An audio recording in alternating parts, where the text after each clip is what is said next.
Wisconsin, the New England Patriots against the Green Bay Packers. The New England Patriots, a power-laden football team featuring the quarterbacking of Steve Grogan and the consistently brilliant play of the practically all-world tight end, Russ Francis, number 81. But there are so many more in the New England attack. For instance, there is number 86, Stanley Morgan, the speedy wide receiver. For the Pack, struggling to get back, there is the extension of Bart Starr, number 17, David Whitehurst out of Furman, and Jim Lofton, the Stanfordite, who is such a brilliant young receiver. And then the punishing Green Bay ground game with 34, Turdell Middleton. So, it's Monday Night Football in Green Bay. The Pack against the Patriots. ABC's Monday Night Football is brought to you by Buick, where you'll find very good thinking in everything from Riviera and the mid-size Century and Regal to the amazing front-wheel drive Skylark. And Lanier Business Products, creators of the no-problem electronic typewriter, the typewriter that does more than just type. Frank Gifford, along with Howard Cosell and Don Meredith. A jam-packed Lambeau Field, Green Bay, Wisconsin, the kickoff between the New England Patriots and the Green Bay Packers, moments away, and will be returning right after this. RCA wants you to see the right color. Does your television automatically capture all the subtle shades of difference between this surfer in deep blue, this blue surfboard, and the blue Hawaiian surf?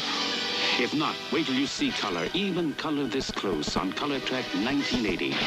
Color Track 1980, with 8 automatic color systems designed to lock even subtle shades of color on track.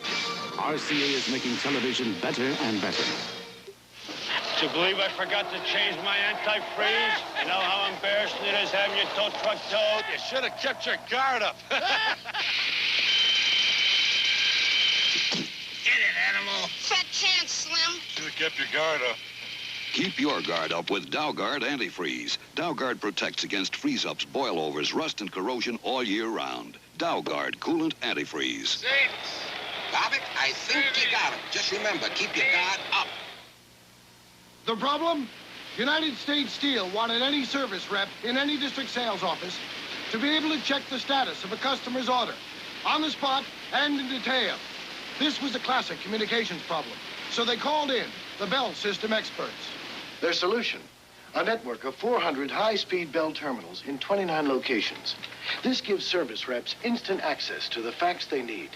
Another case that shows the system is the solution. From historic Green Bay, Wisconsin, it'll be the Green Bay Packers tonight against the New England Patriots. The Green Bay Packers 1-3 on their season. Disappointing, they have had a great deal of injuries. This is their 3-year quarterback out of Furman. And he will open for the Pack tonight. That has been decimated by injuries. They go against the New England Patriots, perhaps as healthy as they've been all season. The Patriots are 3-1, a win tonight, and they move into a tie with the AFC Eastern leader, Miami Dolphins, at 4-1. There is Steve Grogan. He opens at quarterback. He can be dynamite, and he can have his off nights. The Green Bay Packers have won the kickoff. And you're looking at John Smith. He will do the kicking for the New England Patriots. Deep, a dangerous return man. They put him back there all alone. He's small, yes, 5'8", 174-pounder, but he can roll. Is Steve Odom.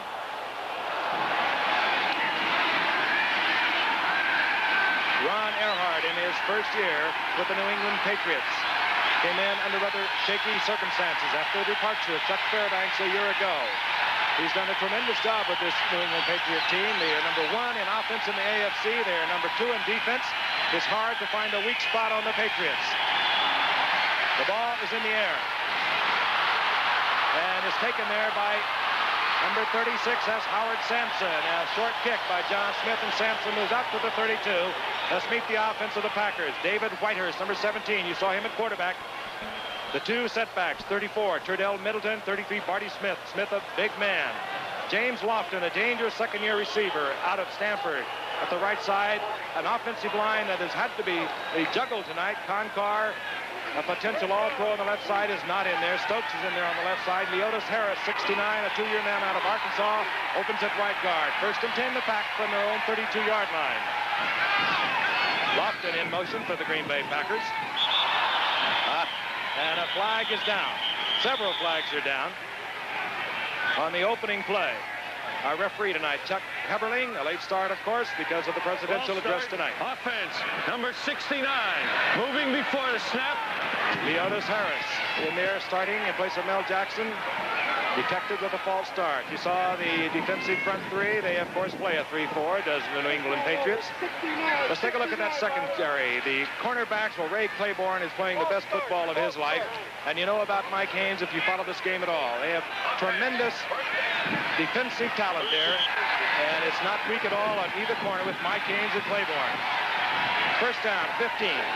The ball back at the 27-yard line of the Pack. Whitehurst on first down. Fires over the middle to the tight end. That's Paul Kaufman, a second-year man out of Kansas State. Now he's nailed there by big Sam Hunt. The gain is out close to the 35-yard line, back to the original line of scrimmage, +3. So it'll be second down and 7. Bart Starr, a beleaguered Bart Starr, if you will, came into this season following last year's 8-7-1. Co-title holders of the Central Division of the NFC. This year, it has been nothing but disaster in terms of health of his players. Second down and 8. Whitehurst again to the air. And good coverage downfield. Whitehurst had to throw it away in the general direction of Turdell Middleton, but he was picked up and covered well there by Ray Kostick. Third down and 8. It's still cold here in Green Bay, as a matter of fact.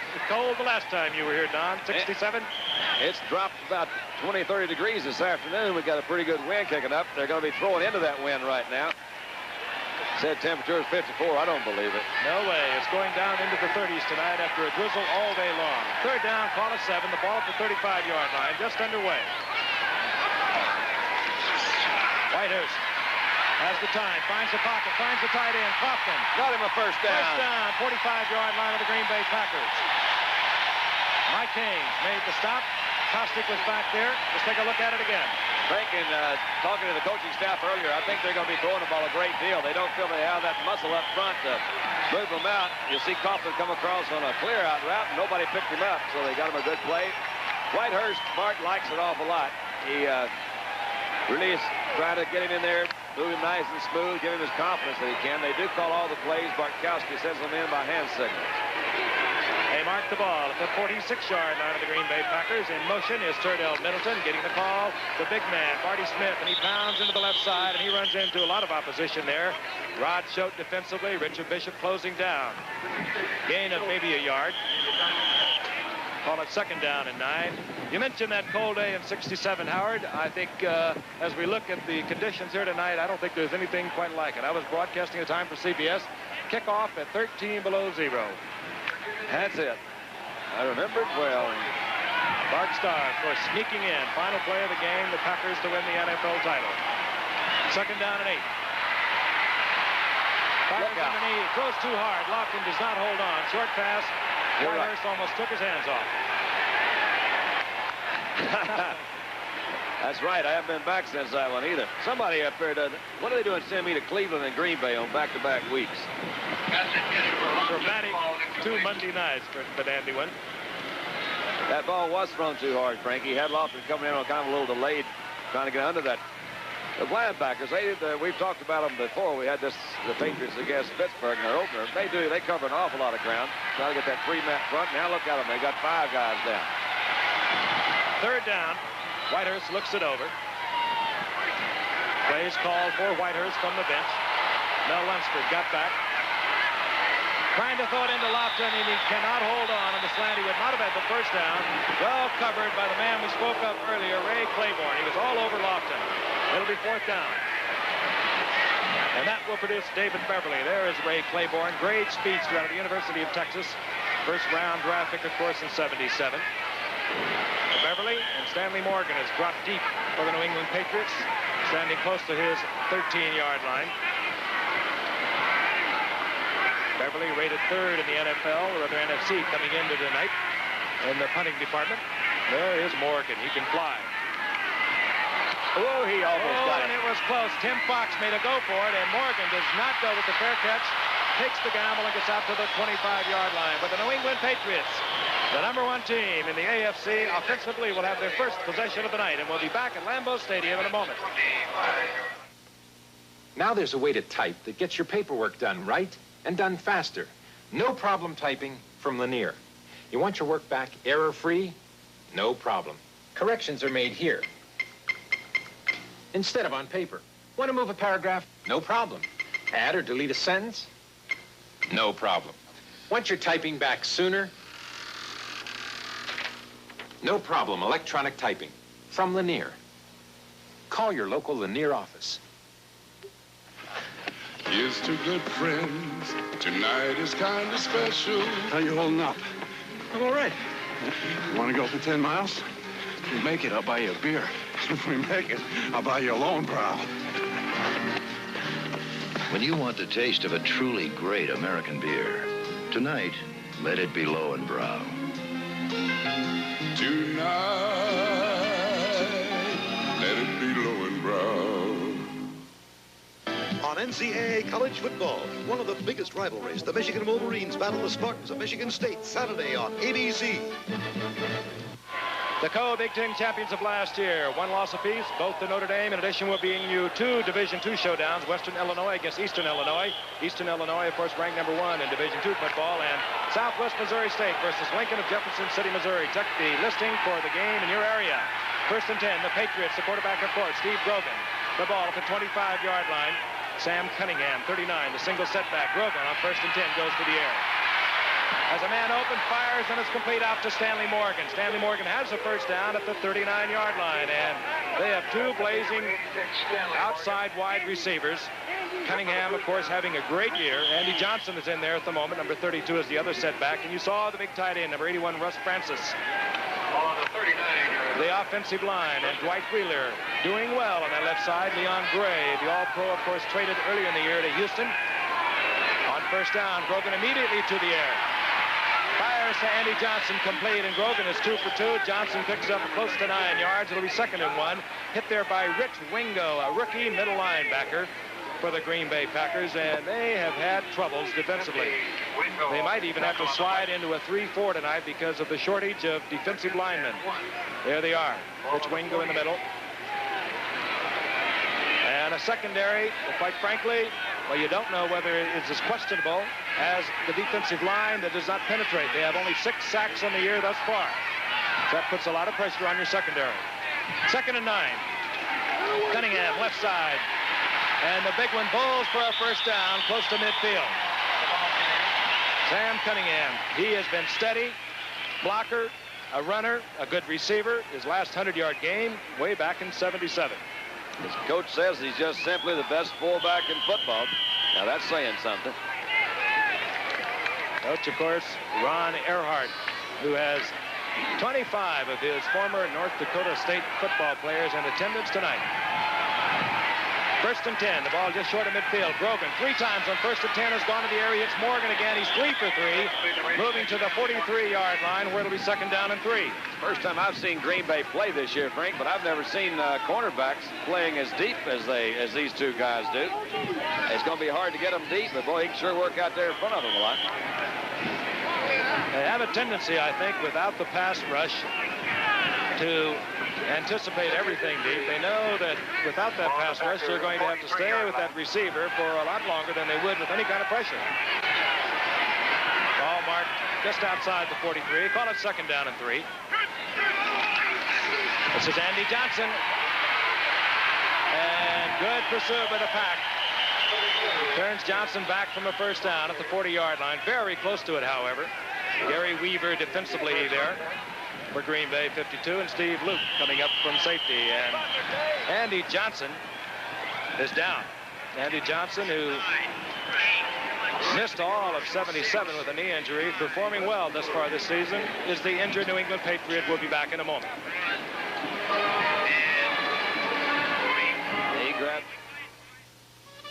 Buick proudly announces some very fine cars and some very good thinking. This is the 1980 Century Limited sedan. My sister thinks it's very sophisticated. My dad thinks it's economical. My mother thinks it's roomy. I think I'm lucky to have it tonight. This is the limited edition Regal Somerset. I think it's elegant proof that a truly sensible car doesn't have to be... Boring. Boring. Boring.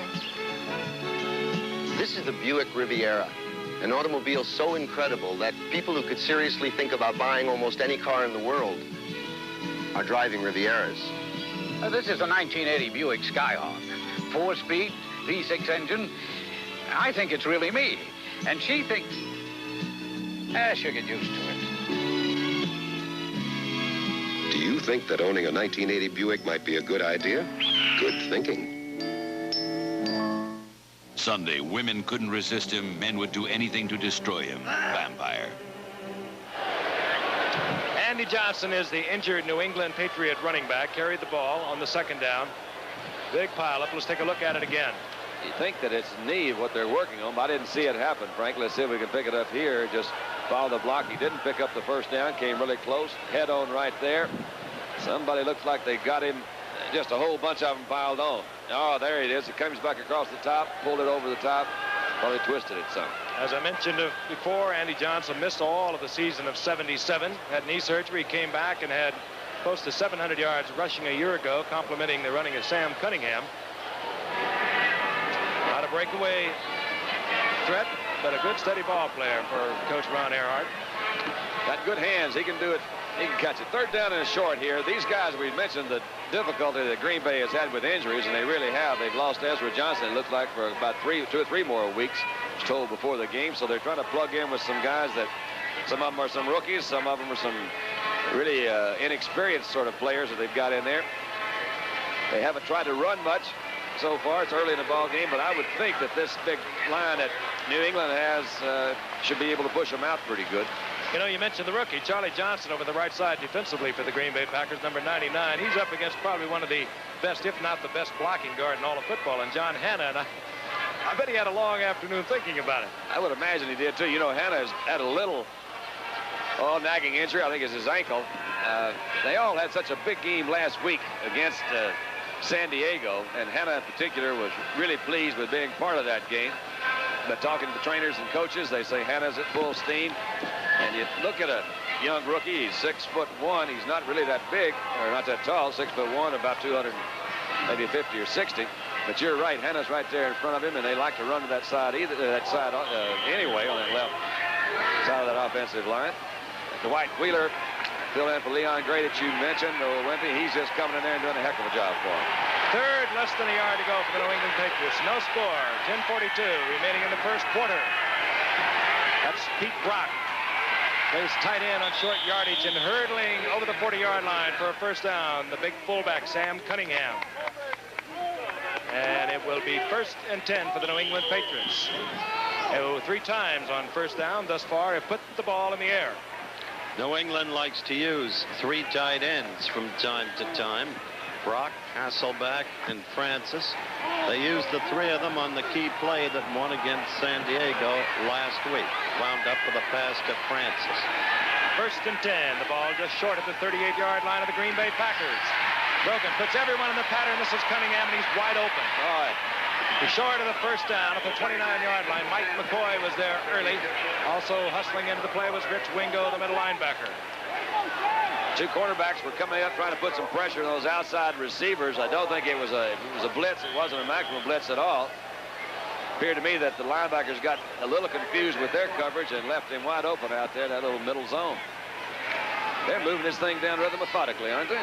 Each time on first down, Grogan has put it in the air. And has had a receiver on each occasion. Cunningham once again. And the big man rolls inside the 25, close to the 22, upended there by Johnny Gray. Sam Cunningham came up a #1 draft pick back in '73. He came into tonight's game a little over 400 yards short of becoming the all-time leading rusher for the New England Patriots.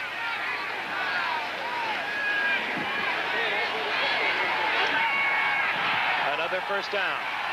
Out to the right is Harold Jackson having a whale of a year, as is Stanley Morgan, who splits to the left, top of your screen, number 86. 2 dangerous speedsters on the flanks for Grogan.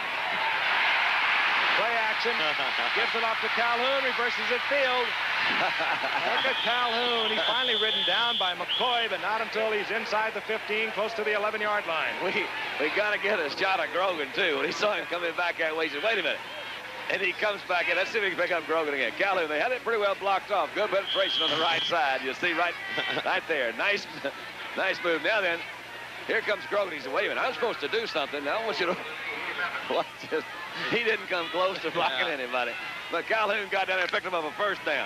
He sure did. And right there you see the versatility of this New England team. Calhoun, the in-betweener, slightly smaller than a fullback, bigger than a halfback, but with the speed to execute that kind of improvisation. That's Calhoun in motion. Cunningham gets the toss. He bobbles the ball. Oh, don't do that. You got to pick it up, boy. Green Bay comes up with it. Yes, sir. Kozlowski. Why, when a quarterback moves the team steadily, gets the ball down within 12 yards of the end zone, does he pitch it backwards? Well, it's a good play if it works, but he just missed a little bit out in front, and he didn't quite pick it up. I think it was 75, Barzalauskas. There he is, with that big hulk all over the ball.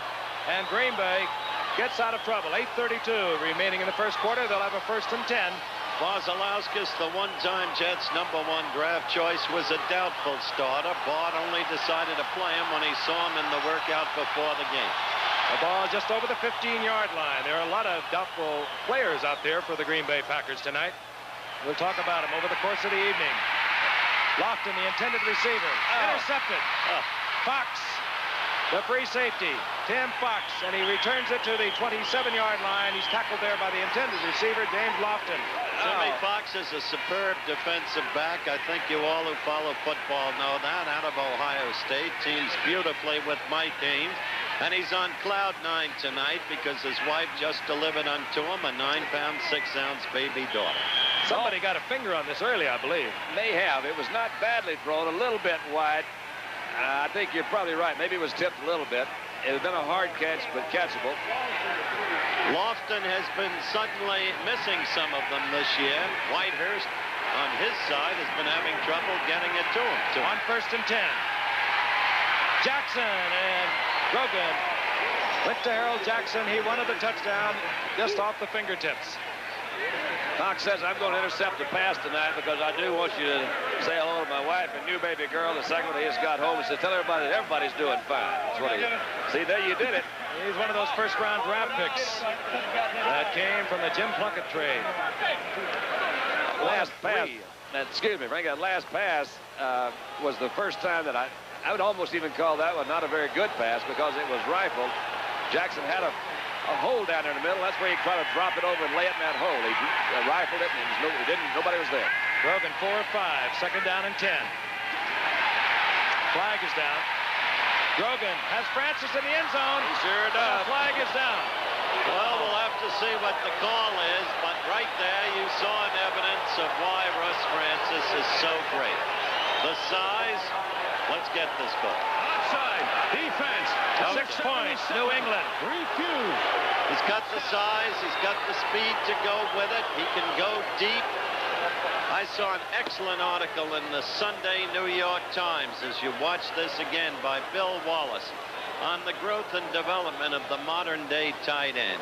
It began with the smallish tight ends like Pete Retzlaff and Joe Walton, about whom we said so much in the Giant game a couple of weeks back. Walton, the offensive coach of the Redskins. Let's watch the kick.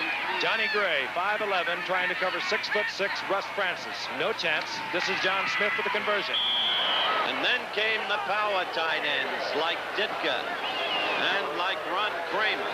And now today, they are the big ones as you look at this play with Russ Francis in isolation. The huge ones like Russ Francis and Dave Casper. I'll tell you, you have to hold up a tight end. He was not even touched that time as he came off the line of scrimmage by Gary Weaver. And that's how to alienate the affections of your safety man.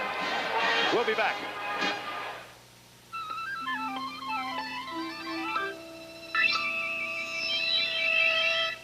The laser, one of several technologies IBM has put to work. Printing.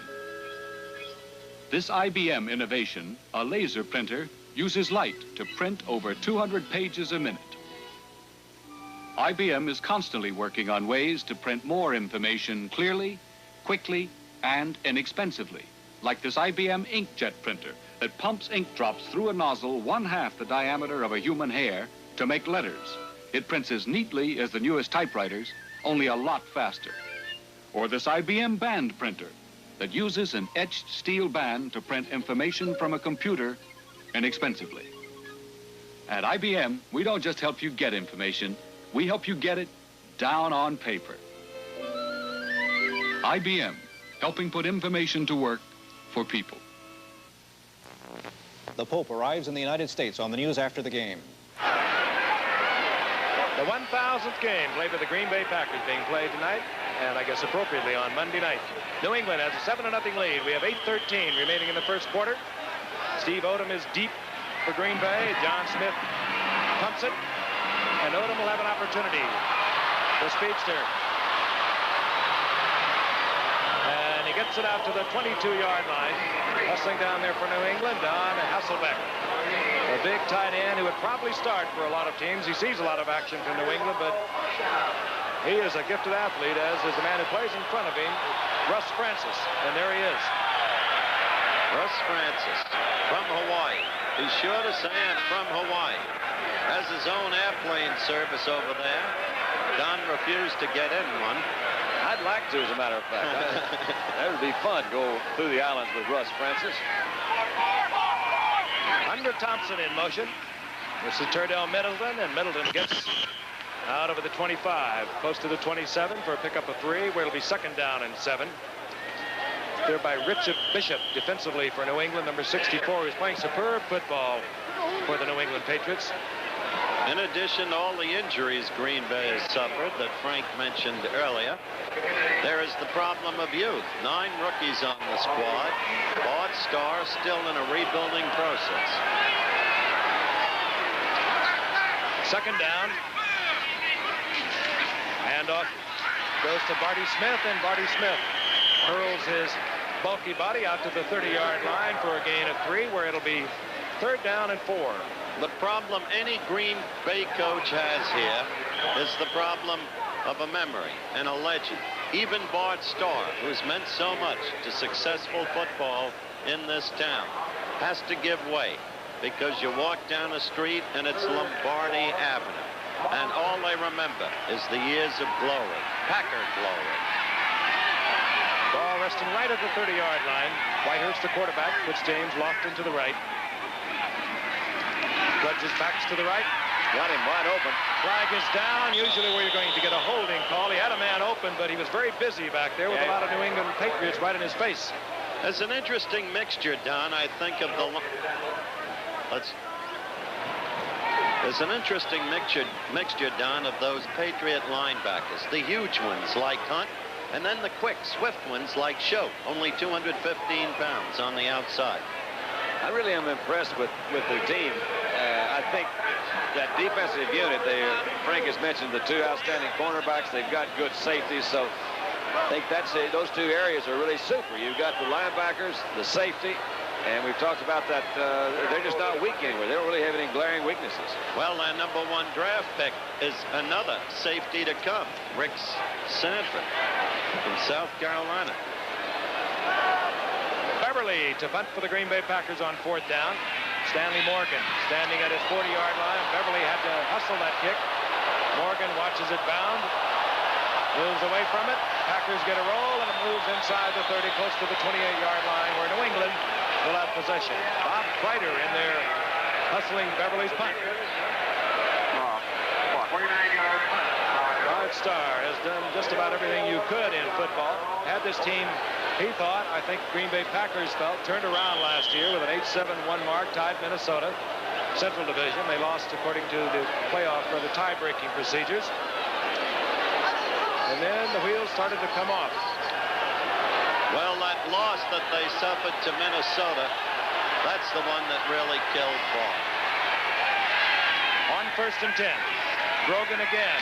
Nope, this time it's the draw. Hands off to Cunningham. And Cunningham picked up at the line of scrimmage. Struggles maybe for a yard. Mike Douglas was there defensively for Green Bay first. And then, of course, the Packers, their number 1 draft pick. Eddie Lee Ivory out of Georgia Tech, a great All-American running back, went down in the Bears' very first game, or the Packers' very first game against the Bears. That hurt. That sure did hurt. That almost killed them. But their number 2 draft choice, Steve Atkins, and we're sure to see something of him tonight, has looked very good out of Maryland. Second down, call it 8. Ball at the 31-yard line. Brogan quickly to Morgan. Knocked it in the air. Johnny Gray has it. Johnny Gray. All right. A free agent, came up as a rookie in 75. He's turned into quite an athlete, and he wears quite a number. If you're a Packer fan, you know it was worn by another free agent who played for so many years here, Willie Wood. Willie Wood.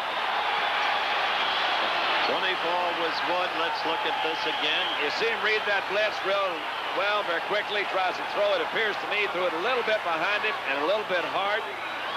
Ball bounced in the air. The old tip drill comes into use one more time. Green Bay has the ball inside the 42-yard line of the New England Patriots. The Packers down 7-0. Cordell Middleton is in motion. Screens to Lofton. A lateral it was. Lofton hangs up what appears to be a pass. Perfectly legal. It was a lateral out to Lofton. He threw downfield in the general direction of Thompson. And they didn't fool anybody. The idea was good. That is an illustrious number, worn by Johnny Gray of California, Fullerton, the free agent. This is the one they were going to hit on. I'm sure they've been working on this all week, so this is a sure touchdown. They're not going to do it again either. He just underthrew him about, let's see, 7 or 8 yards. More than that, there were 2 New England defenders downfield. Tim Fox was there almost with the interception. Did not fool him at all. 2nd and 10. The ball inside the 42-yard line. A good look at David Whitehurst. Passing a little over 60% coming into tonight's game. Whitehurst. Middleton. That's nice. Middleton upended, but he falls forward to the 12-yard line. Hit there by Tim Fox. That was a beautifully thrown ball by David Whitehurst. That's the first time tonight he's shown us touch. Fairly well covered this time by Ray Kostick, number 55. You'll see that Cordell slips out of the backfield a little bit late.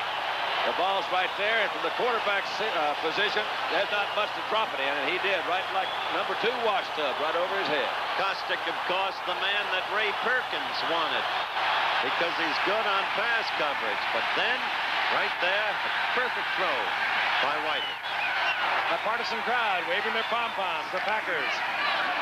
And Whitehurst hands off to Barty Smith, who would have kept his feet, he would have been in the end zone. As it is, he gets inside the 5. He'll have a 1st and goal, I do believe. I'm anxious to see that, because that was a big hole over there. Nobody hit him at the line of scrimmage. Let's see what we can come up with. Well, this is a big back, too. Man, they just pushed them all in. Pretty good move. He was it outside. He was a first-round draft choice from Richmond back in '74. It's taken him some years to develop, but he achieved respectability last year and may be on his way to his best year this year. That was Harrison Cook over there, the guard and tackle, giving good block. As you can see, it was short of the 1st down, and David Whitehurst did not like the men he was operating with. The plays are called from the bench. Yep. And sideline apparently signaled to Whitehurst to call timeout, and which he promptly did to move over and have a visit with head coach Bart Starr. That's Zeke Bratkowski in the yellow blazer, standing next to Bart Starr, a couple of NFL quarterbacks.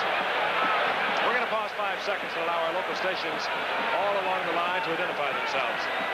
WLUK, TV 11, Green Bay. I think that bore out a little bit of what Howard said a moment ago. You don't find established teams with veteran players being forced to use a timeout. You never know when you're going to need them. Down the line, we saw earlier, I forget exactly which game it was, where it cost the team dearly not to have that extra timeout that they needed towards the end of the 1st half. I agree with that in principle. It really makes sense. I think it's very important for Green Bay when they're down here. Man, they got to get 6. 2nd down, about a half a yard short of a 1st down. Cordell Middleton slipped, but he regained his balance. He is close to a 1st down. I believe he has it. Middle of the New England defensive unit in there on the stop, headed by Rod Schote. That was Middleton's best performance of the year a week ago against Minnesota. He's had an assortment of ailments. Had a sore knee, an ankle. He's had what they call turf toe. And last week, healthy, he went for 90 yards against the Vikings. 1,000-yard gainer a year ago. First and goal. Ball inside the 2. Barty Smith. Oh, yeah. Easy. Oh, yeah. Green Bay's on the scoreboard. Yes, sir. So what looked like a potential rout just a couple of minutes ago with that touchdown peg from Grogan to Russ Francis is back to being a ball game. And look at those Green Bay fans. Number 69 over there is Harris. 68's Cook. And man, he just came right over the top. And he got him. Hey, that Leotis Harris getting his start tonight in place of Mel Jackson. He was a big factor in that burst of Barty Smith. Here's Chester Markle. Whoa. Huh. He hit that one low. And he just did get it through the upright. But we have a tie football game. Over 56,000, a capacity crowd in Green Bay looking on. We'll be back right after this message. The world won't stop when you want to photograph it, but the Olympus OM10 can stop the world. The OM10 is fully automatic. This Olympus tells you when you can shoot and when you can't. You change lenses in seconds with the OM10. Or put on a winder and lock in the action at 3 frames per second. The Olympus OM10 even has a self-timer so you can get in the action instead of just watching it. With Olympus OM10, great shots automatically. Searching for oil here in the U.S. had gotten harder and harder. We had laid miles of heavy seismic cable just about everywhere we could. Then, Phillips came up with a new way to search, using portable units like this. It works in mountains, swamps, hundreds of places too hard to search before. So soon, this country may be crawling with crews like ours, looking for oil here at home to replace some that's now being bought from foreign countries. Phillips Petroleum. Good things for cars and the people who drive them. Larry Holmes, Ernie Shavers, highlights of their hard-fought WBC World Heavyweight titles, Saturday on ABC's Wide World of Sports. The Green Bay Packers on the scoreboard. Johnny Gray with an interception of Steve Grogan, setting it up. Key plays by Middleton, Barty Smith. Barty Smith got the score. Alan Clark is deep, awaiting Chester Markle's kickoff. Here is the rookie from Northern Arizona. He's been superb on the special teams for New England. And he hustles and hurries out over the 30-yard line, up into there by Robert Kimball. By the way, Wide World of Sports on Saturday, not only the highlights of the Holmes Shavers Heavyweight Championship fight, and well, if you saw that, you really saw something. We'll also have World Figure Skating Champions on display and the World Speedway Motorcycle Championships. Wide World of Sports Saturday. And coming off the field is number 55, Mike Hunt, and there's the man who got it into the end zone for Green Bay. Richmond. New England has shown a proclivity for storing the ball on first down thus far. This is Calhoun, who replaced the injured Andy Johnson, hurting over the left side for a gain of 3. It'll be second down 7. You mentioned Johnson. He's got sprained knee ligaments, definitely through for the night. That's the report we've gotten. Currently on his way to the hospital right now to check for cartilage damage. It's a tough break for New England. You know of Johnson's all-purpose value as a former college quarterback. Second and 7. Morgan splits to the left. Speed on the flanks for Grogan. Look out, Harry Jackson almost picked off again by Johnny Gray. Again, that middle zone's open. He let that one fly a little bit. The one I mentioned earlier went a little bit too much on the line. Somewhere in the middle is a completion. Hey, Don, he's got a tough breeze here tonight, though it's gusting. That could have something to do with it. That's an interesting sign. Really is. That could get me 200 more columns. I didn't see the sign. What was it? We love how it goes up. You have a large family, don't you? They'll have to. You said that one a week ago. I didn't realize they were that redundant. They were big, big. Earl Edwards comes into the ball game, picked up recently after being cut from Cleveland a year ago, has not been playing at all, but he's in there now, number 73. You might remember him with the 49ers. Later, of course, with Buffalo and Cleveland. Third down 7. Flag is down. Grogan got him a first. Got his first down at the expense of his body, but again, a reminder, flag is down at the line of scrimmage. That is the key to it, of course, but Grogan somehow seems able with that rangy. Offside. Defense. Number 77. Refused. First down. That rangy body of Grogan's. That angular build. He seems to be able to escape injury. And, of course, he does add that extra dimension that we talked about on the opening Monday night when Pittsburgh beat New England in overtime. He had an opportunity here to go from the sideline. He saw his first down, felt he could make it right there. He went over Hood, number 38. Picked him up a big first. Steve Grogan, by the way, had off-season knee surgery for New England. They don't like to watch him run that much. This is Sam Cunningham. He bowls ahead close to 5 yards near the 49-yard line of the Green Bay Packers, where it'll be second down, long 5. How do I like it so far? So far, the back is keeping the game representative. From our point of view, we hope it stays that way. Grogan, Frank, is averaging 9 yards, full over 9 yards a carry when he does run with the ball. We've talked about it many times. He is a good runner, and he is big, rangy, and strong. He raced for over 500 yards last year. Of course, tops in the NFL for all quarterbacks. Good athlete. Sometimes if there is criticism, it just doesn't take enough off the ball on the slants. Here comes Calhoun. And Calhoun falls for a first down. Hit there first by Rich Wingo, but he moves ahead to the 43 and another New England first down. That kid, number 50. Keep looking at him. I think you'll hear Frank giving him a lot of calls throughout the game. A number 7 draft choice from Alabama has come on very strongly. He's the guy the Green Bay camp is really raving about. I think you saw him make that play, and I think he is good. I think also because he's a rookie, you saw a little bit delay in his recognition. That was a change of flow play, so he made it, but he was not there in time to stop him from getting a first down. The 8th for New England thus far tonight. Grogan hangs it on a line. Out to Stanley Morgan. It's complete at the 36-yard line, a gain of 7, where it'll be second down and 3. And that ball was in the air a long time to show you what Grogan can put on it. There's no way really to defend this. Mike McCoy's a defender, but the ball is thrown so far back, low, and a good move by Morgan to come back and pick it up. The ball was really on the line, Frank. I'll tell you, wonder why Mike McCoy is so deep. Well, just keep in mind that Stanley Morgan has blazing speed out there. If they're not back deep, they're going to roll up and go into double zone. They didn't do it this time. Cunningham just uses sheer force as he bowls for a first down inside the 32-yard line. Michael Hunt, we understand, has been injured again. He is the man that Rich Wingo beat out of that middle linebacker spot. Michael Hunt, of course, linebacker for the Green Bay Packers. And it's doubtful he'll come back in tonight's game. So problems continue to mount for Bart Starr and the Green Bay Packers. And we are seeing the end of the first quarter. And we have a 7-7 tie from Green Bay, Wisconsin. And we'll be returning in just a moment. Dale Nichols is a good Little League coach and a good neighbor. I really enjoy working with kids, getting them started in the right direction. I enjoy working with people as a State Farm agent, too, especially with their life insurance. Usually, I know the families pretty well. I handle their other insurance, so I'm better able to advise them on life insurance. And like a good neighbor, State Farm is there. That's life insurance, the State Farm way.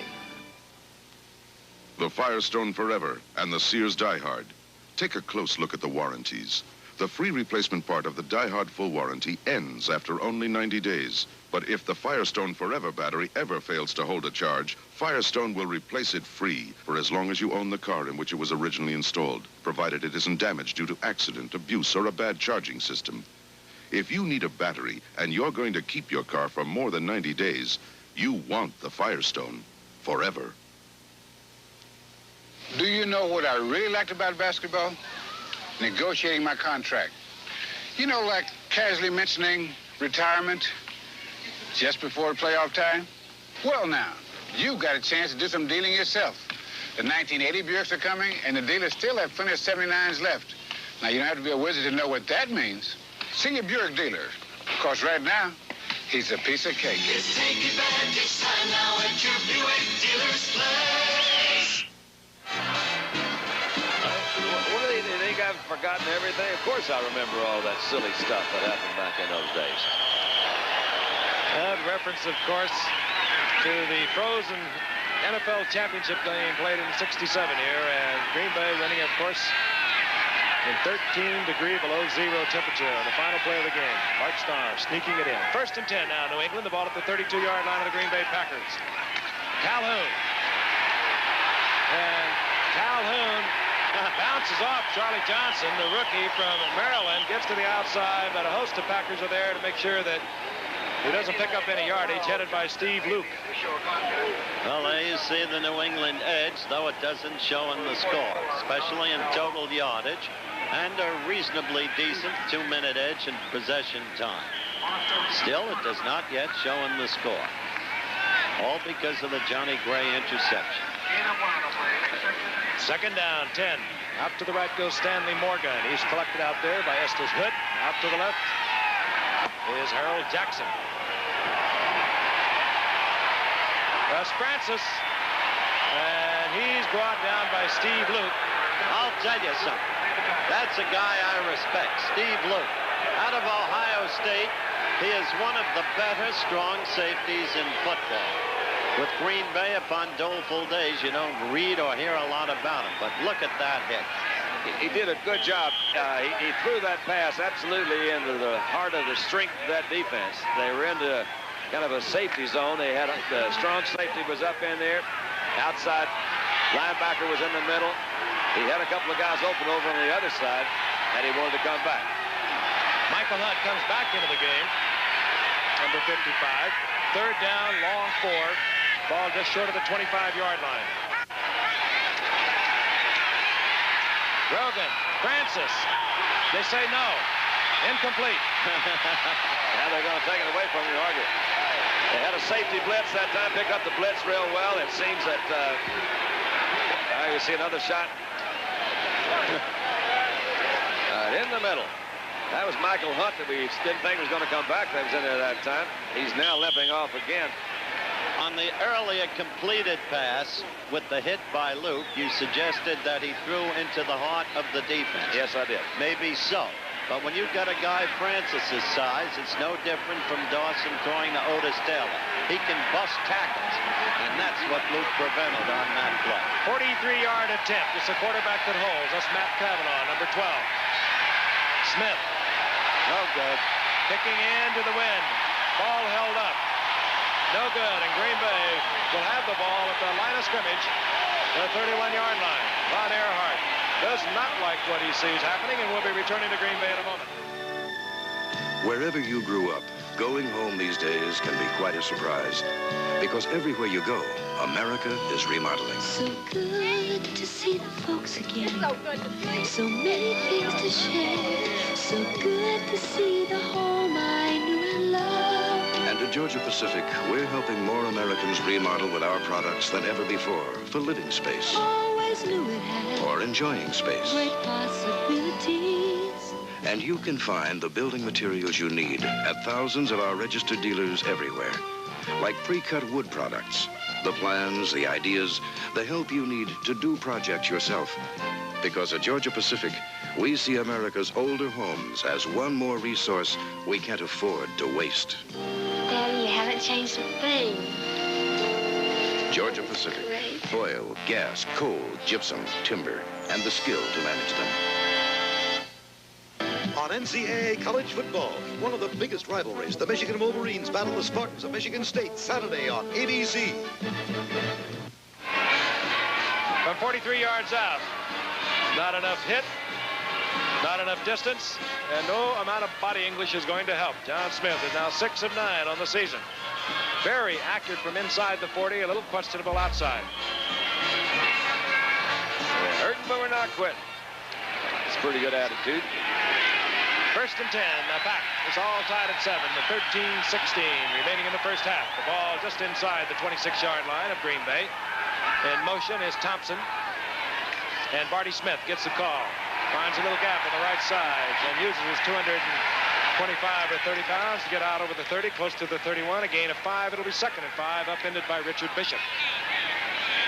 Left outside linebacker Mike Hawkins, 59, out of the game for the Patriots. He's been taken to the hospital. No word yet on what that injury is. You got a quick glimpse of 57. in that last play. That's Nelson. There are a few better in the game.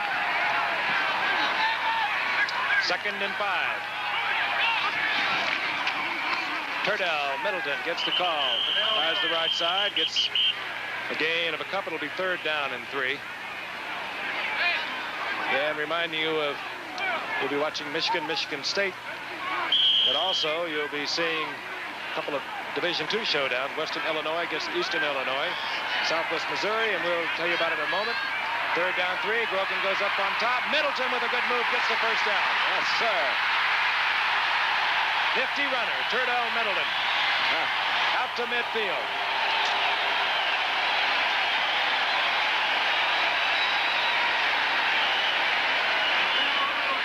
All right. Flip the ball out to Middleton. Little move on the inside. Just came back out and left him standing right there.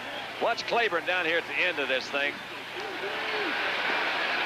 Claiborne says, "You get off my back." They try to lay one on him when it lasts. He says, "Just hold off there, fella." Now Green Bay moves it out to midfield.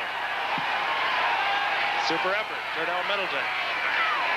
Play action by Whitehurst. He's got a man open deep as Lofton. Nice and hustling back there, as he's been doing all season. Ray Claiborne tipping it away.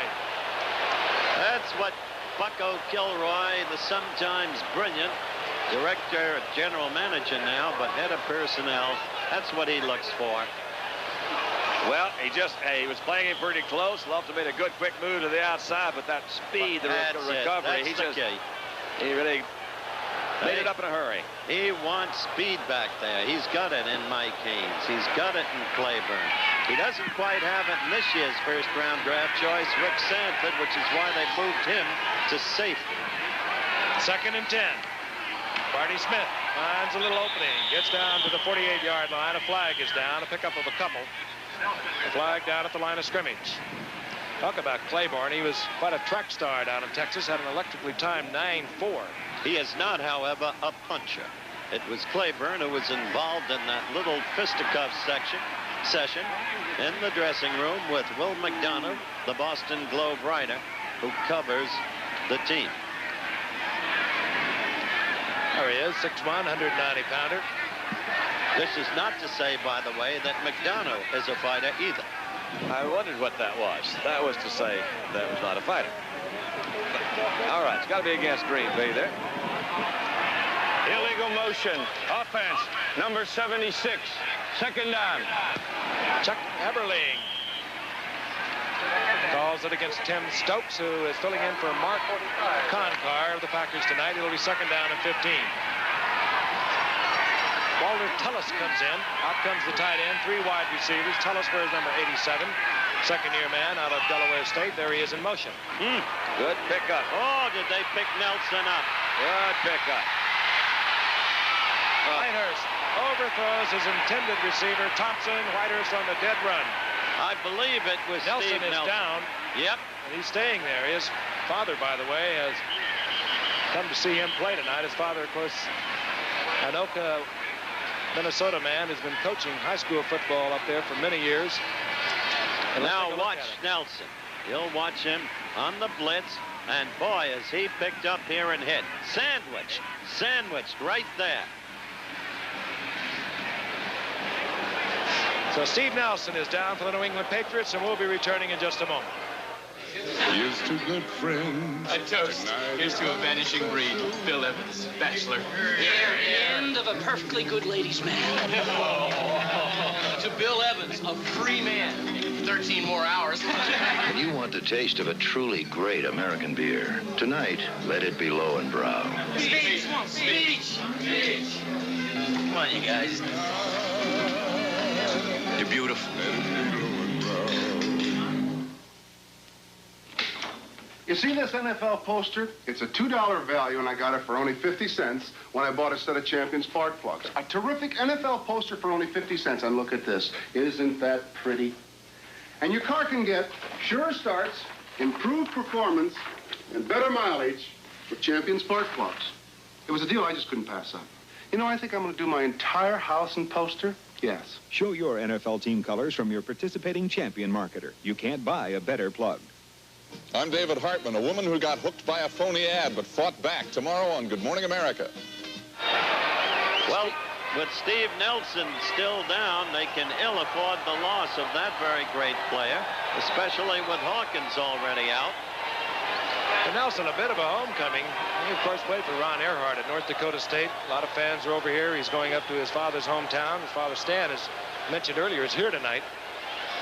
And what an interception he had last week. He said that was the highlight of his athletic career, to be able to pick that one off in the closing minutes of the game with San Diego. They have a lot of respect for San Diego, and it's certainly well justified. That's a good football team. It really is. In fact, they got a lot of respect for the American Football Conference and a great deal of pride in it. That's why they take this game, quite apart from the question of standing, so seriously. Thus far, the AFC in interconference competition has won 9 of 13 games. The NFC only 4. I don't like Steve Nelson continues to be administered to, and a stretcher is being brought out from the Green Bay Packer bench side. We saw Ron Earhart, his coach, run out to check on what is happening. And again, watch number 57. He was in on the blitz. It looks to me, Frank, that either he got his head or his shoulder. Let's go for 57. And he's coming in, that's Turdell Mitchell, so they caught him like right in the middle. So it's either a shoulder or a head. Or the neck or head. You may be right. On that replay, it looked more like the neck and head. But they got him right at the same time. So, well, let's hope it's not too bad. Well, Steve Nelson being taken from the field. Don't like to see this. Howard, last week, Frank and I went out to dinner last night, and you're talking about the magic of Green Bay, and it hasn't been that much magic up here for them athletically in the last few years, but everywhere we went, man, this thing is sold out, totally sold out. One guy came over and he was talking, and we asked him, was he coming to the game? He says, no, man, I can't. He says, I'm a truck driver. He said, but I got my name on that list, and they told me I'll get some tickets in about 8 years. So that's more than that. He wasn't upset about it. No, I don't expect him. I've got my name on the list. I'll get him in 8 years. The point being that somehow the magic of this, one of the cradles of professional football, is still here. They're so proud of this team. First time, though, this year, and talking to Bart, they've really started getting on Bart's ticket a little bit. This is his 5th year, and I think when he started, he more or less indicated, he said, look, give me 5 years and we'll get this thing kind of put back to shape and see how it goes. Yeah, but Frank made the point, Don, earlier, and I think it's valid. Bart thought he was on the way last year with the 8-7-1.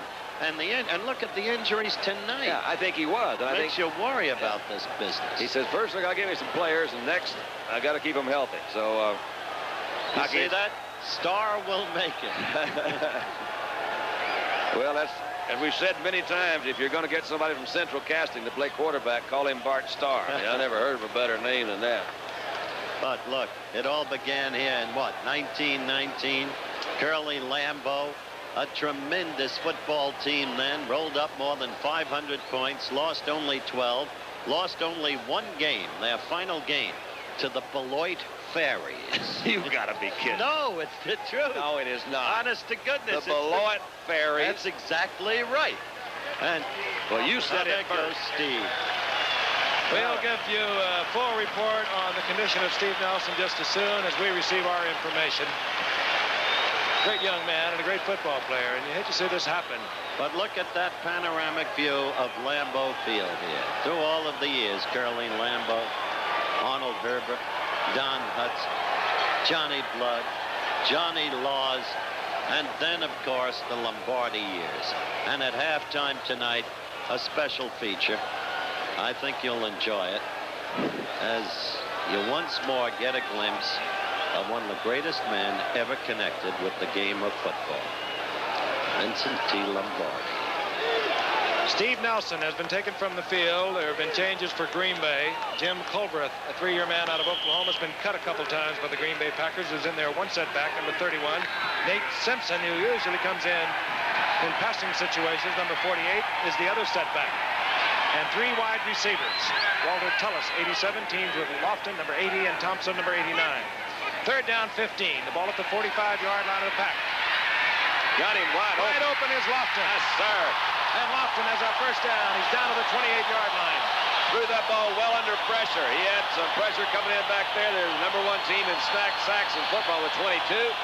Whitehurst stepped up, Let's see it again. I think we had a slight slip back here by Fox, but I don't think it made much difference. The ball was thrown in good timing. Fox was coming over, and Lofton just made a good move. Don't you love the stride of this kid Lofton when he gets the football? Kind of like an antelope. Watch it. Long stride right there, and then again. I think Claiborne thought he had a little help from the inside. Fox slipped down. 28-yard pickup, 1st and 10 from the 27-yard line of New England, and this is Middleton, and Middleton turns the corner. It's inside the 25 to the 22-yard line. A gain of 4. It'll be 2nd and 6. You talk about second effort. You saw it right there. Middleton not coming into this game healthy. A doubtful commodity. We didn't know until 8 o'clock our time whether or not he would really start. Put his head down and rammed through an extra yard and a half. Put a real boost to Green Bay. That was a 3rd down and about a 15 where they picked up that big 1st down. So now they're down there moving with a 2nd and about 5. Ball right at the 22-yard line. Cordell Middleton finds an opening. And Middleton down close to the 15-yard line. Another Green Bay 1st down. I'll tell you, this ball club is going to miss Steve Nelson. The Pats, I mean, of course. So they're going right in the middle there. Trying to work off of McGarrett in the center. Go forth and Harris. And there's Turdell. He'll follow him. Bill Matthews is in there defensively, number 53.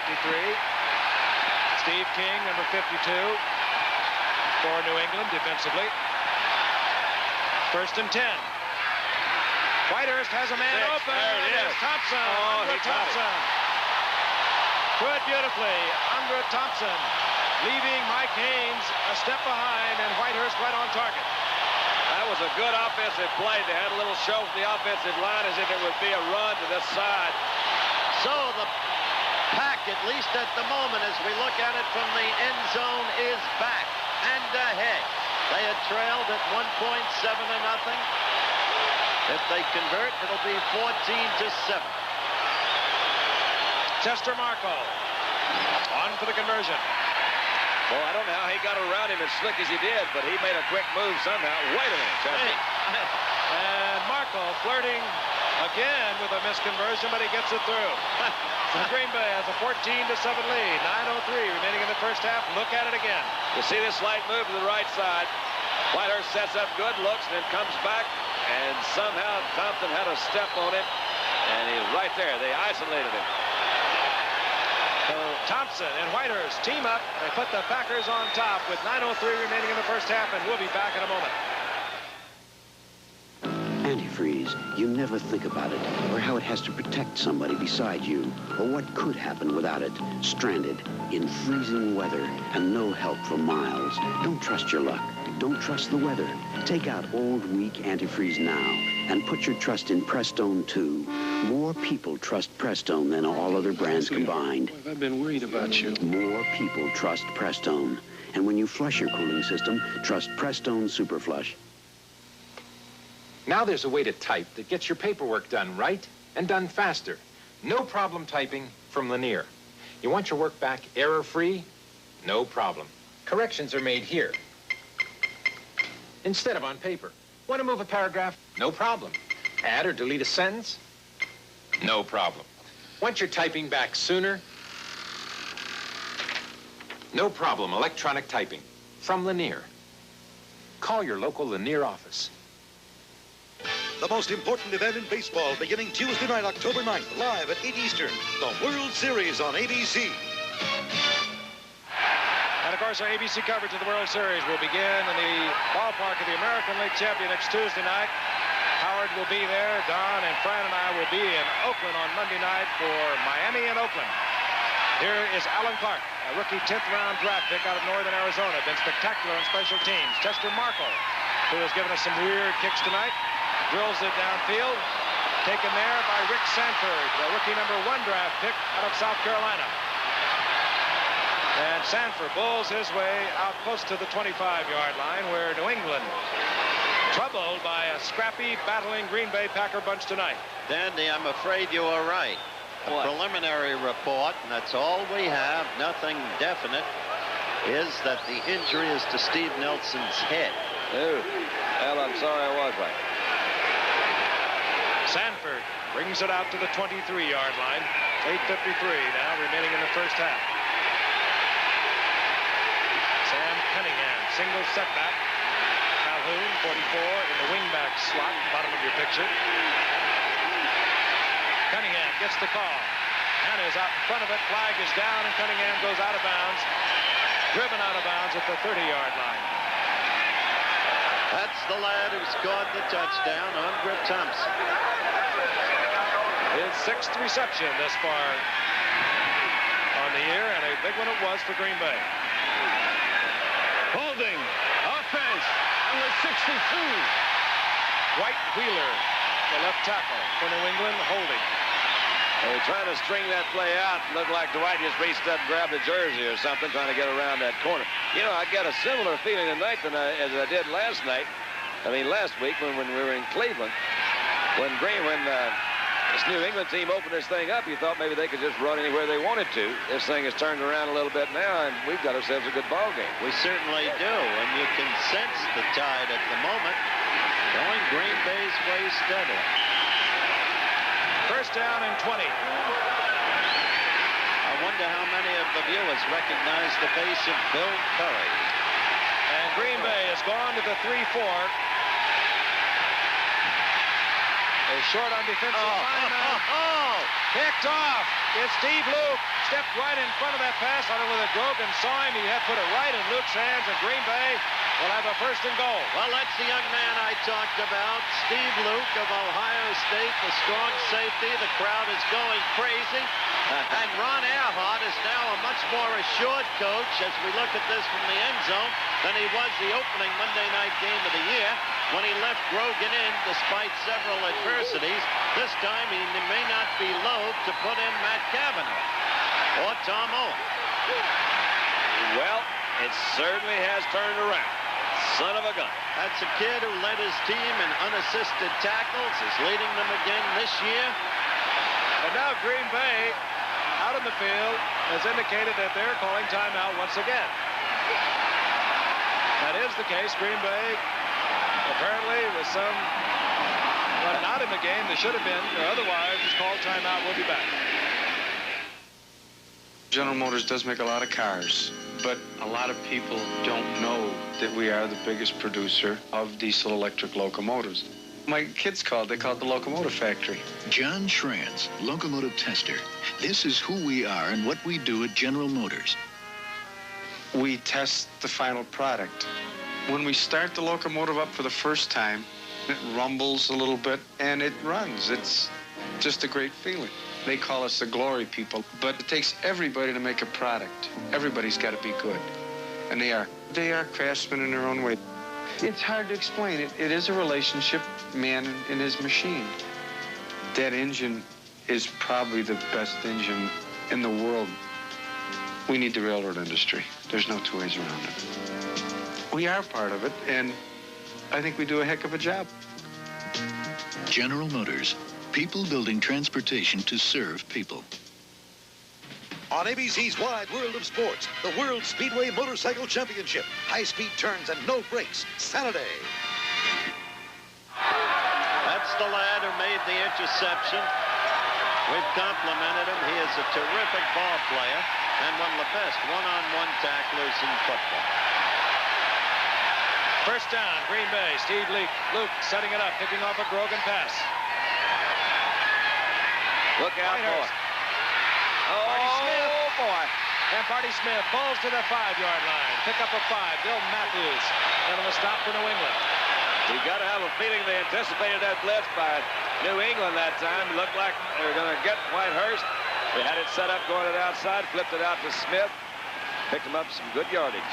Defensively now for New England, there has to be a bit of concern because not only is Steve Nelson gone, Mike Hawkins, who is having a tremendous year outside left linebacker for New England, he's out of the game, injured.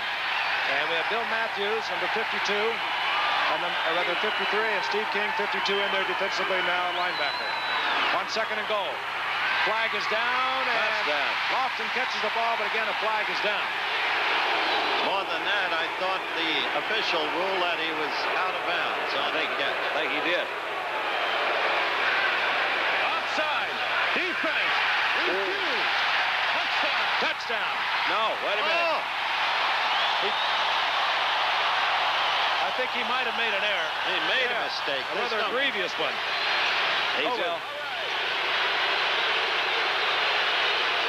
Chuck Heberling going to get it all straightened out.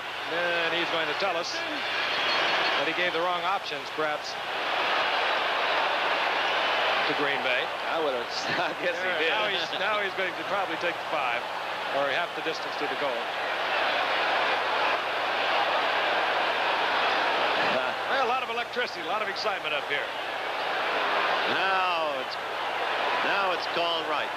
Now watch the catch, and you'll see that the official quite properly indicates that. What's this? 1 in, 1 out, no catch. Well, wait a minute. Wait a minute. Catch. Now, if you're assisted out by that defensive back, it's still supposed to be in there. Let's see if Claiborne is touching him when he goes up. Little Studio 54 number, it didn't work. Half the distance to the goal. Offsides New England. Second down and goal, the ball at the 2.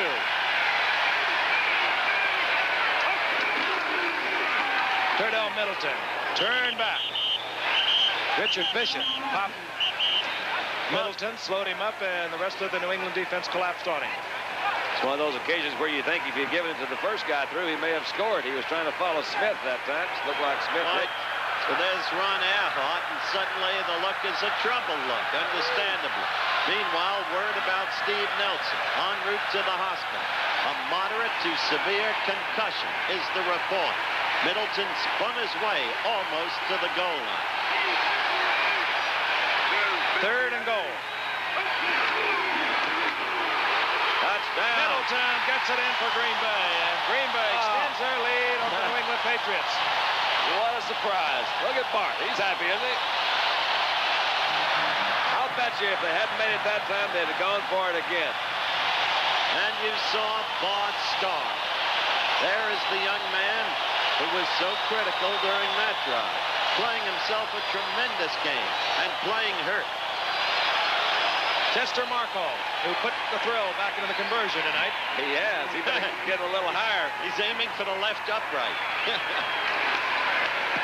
Time is blocked. He's kicked the 2 previous ones low, and this one they blocked. You could see it coming.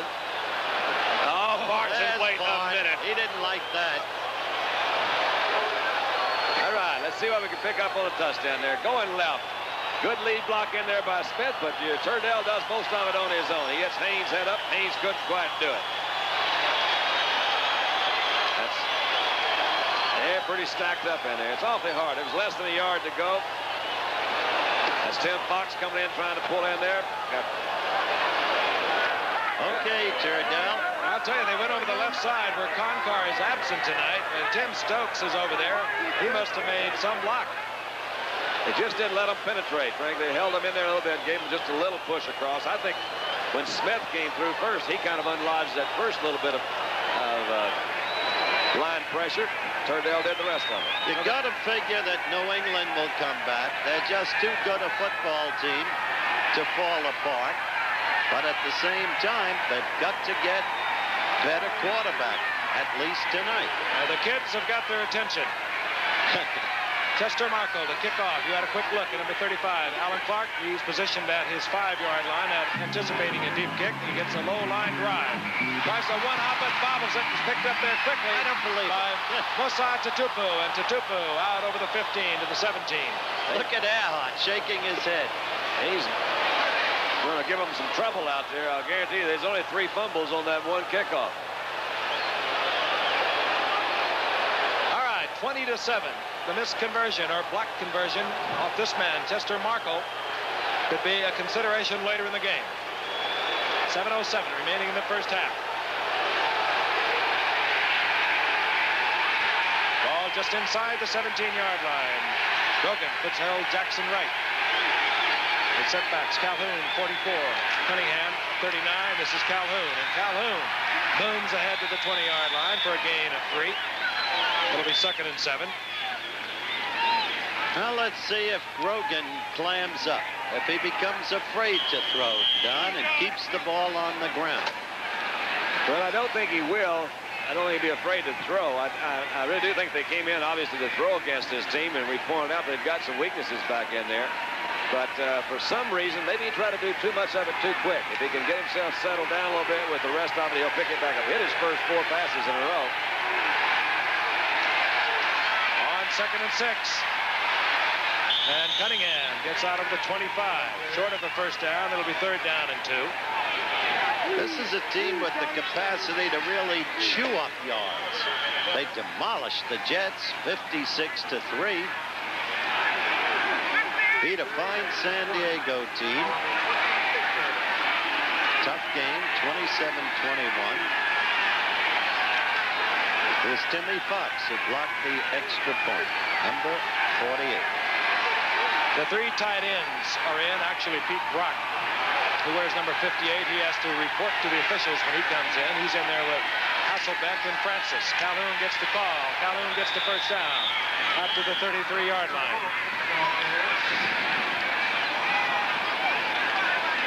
There you get the picture. Mistakes, mistakes, mistakes. On that last play, Frank told you there were 3 tight ends in there. And you saw 58, Brock in motion to his left. And that's the play they used to defeat San Diego. You normally expect run when you've got the 3 tight ends in there. But on the winning play against San Diego, Francis executed what was apparently a beautiful run block and then quickly went out to his appointed spot, suckered the defense, was all alone to take a touchdown pass. 1st and 10. Calhoun following Cunningham. And down goes Calhoun. Rich Wingo over there defensively for Green Bay, the first Packer in on the stop. We would like to quickly remind you that tomorrow, 12 o'clock noon Eastern Time, ABC will be carrying the address of Pope John Paul II to the UN. And how this man's travels has impacted upon the world. Seen the satellite films from Ireland, and of course his arrival today in Boston. That speech at 12 o'clock Eastern Time to the UN on ABC.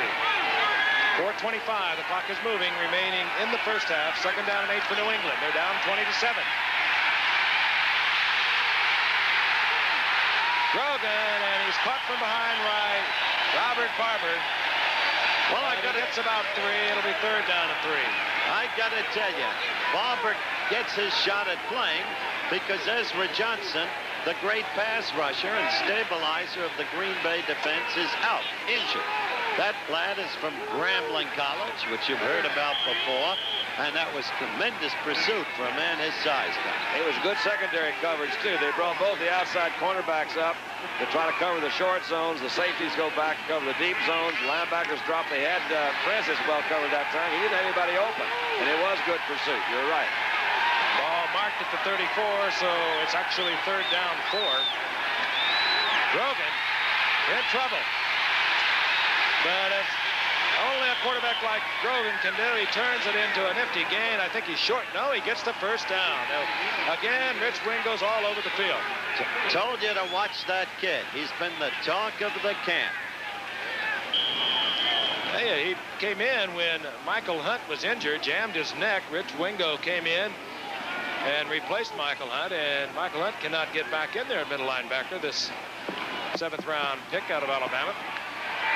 When the big bad trains him, he trains. They train. Grogan got the first down. Ball at the 38. He goes to the air again on 1st. Look out, got a man open. It's Francis. Oh, that's a play. Russ Francis gets the first down down close to the 32-yard line of Green Bay. He's popped hard by Mike McCoy, but the big one holds on. Now, the extra dimension of Grogan, Don. He does have the move. You'll see right there. He almost was trapped again. Coming up. Francis made a good adjustment, too. It's what you really like to see the receivers do. When they come out, they see that whatever route you call is not open. He sees the quarterback in trouble. You go to an open spot. And difficult pass executed, running to the left by the right-handed Grogan. Gets New England a first down at the 32. Grogan, everyone in the pattern. This time he's going to go down. He made a mistake there. Barber's there, but the first man is Earl Edwards, who was just brought in, activated today. Had a problem with Cleveland a year ago. He's just been sitting around waiting for a phone call, and he got it with all the injuries to Green Bay. Well, I tell you, Earl Edwards is a pretty confident fella and pretty outspoken. We got the 2-minute warning coming up. Edwards came in here and he said, "You watch my smoke. I'm what Green Bay needed." We'll be back in just a moment. Look at them. They're beautiful children. It's hard to believe that they all have juvenile arthritis. They're part of the 31 million people who are victims of arthritis in our country. Hi, I'm Bill Lenkitis of the New England Patriots. I've seen my mother suffer with arthritis through the pain and operations. That's why I do volunteer work for the Arthritis Foundation here in New England.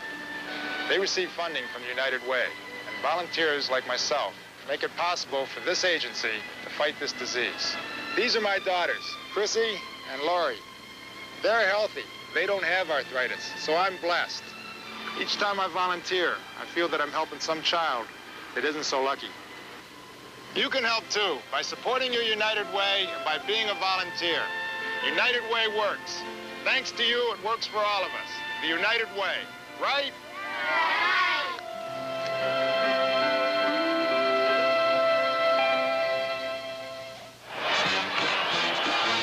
The preceding announcement was brought to you by Dr. William Lenkitis, the Center for New England, as a public service, also by the National Football League. The sack by Edwards.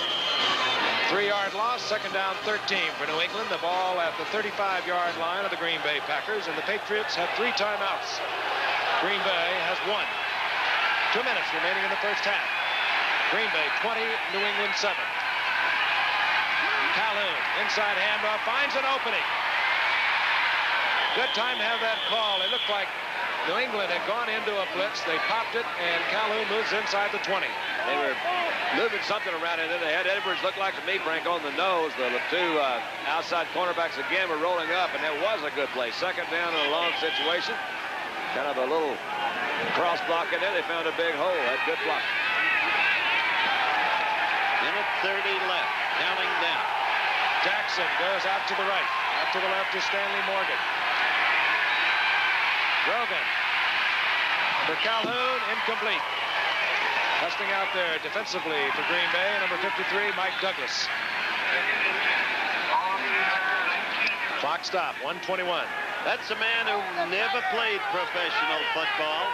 As Frank told you, he coached at North Dakota State, had Steve Nelson there.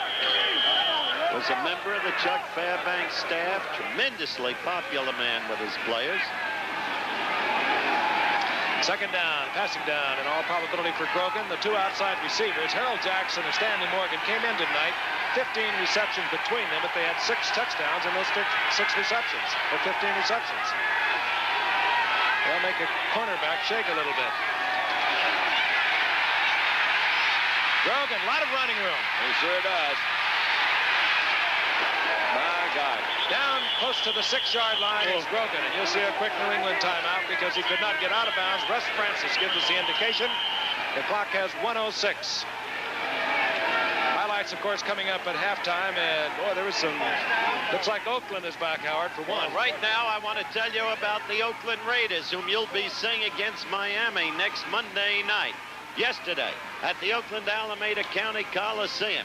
It was against Denver. First quarter, 0-0. Raider ball, 2nd and 8 at the Bronco 28. Kenny Stabler with the hot hand back.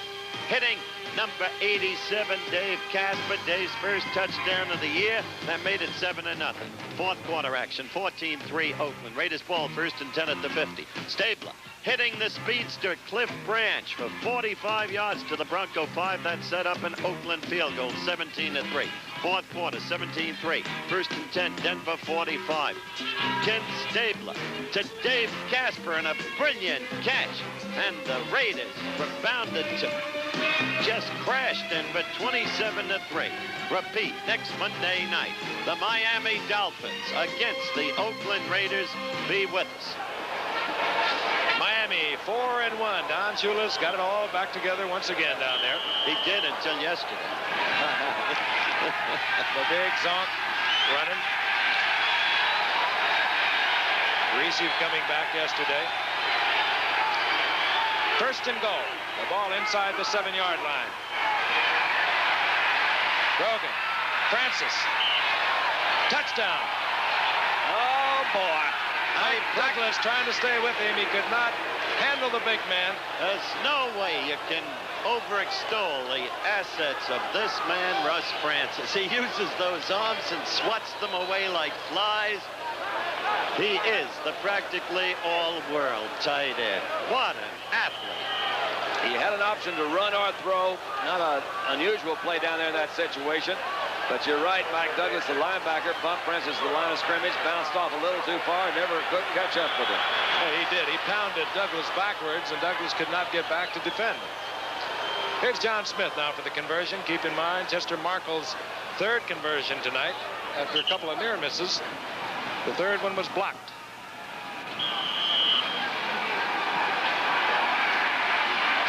John Smith, who missed much of last year with a damaged thigh. Back in form, gets it up. And New England, with 101, has shortened the lead of the Green Bay Packers to 2014.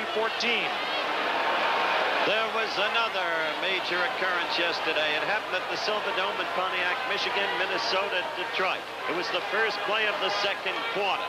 And watch this closely. Comlo of Delaware, the rookie, the 9th-round draft choice, back to pass. The ball picked off by the elder statesman, Paul Krause, number 22. The pass had been intended for Gene Washington. This was his 79th career interception. It tied him with Emlyn Tunnell. And his last interception had been as long ago as November 27, 1977. A.B. Ski, Koselchik, Giffordowski, and Dandy Donovich.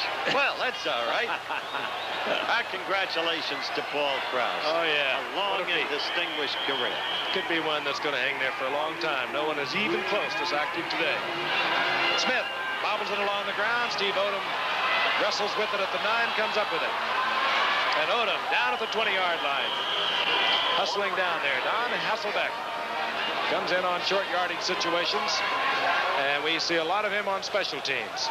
And New England, as we thought, with their strength, has come back. So what we've got is a beautiful football game. You know, Pack 20, Pats 14. That drive could have been stopped back up around the 30-yard line on the other end of the field had not Grogan made that first down. You remember at the last run when he ran out, he made it by about a foot on his own effort. So we've got to give him some good credit there. He also picked up a big first down here close to the goal line.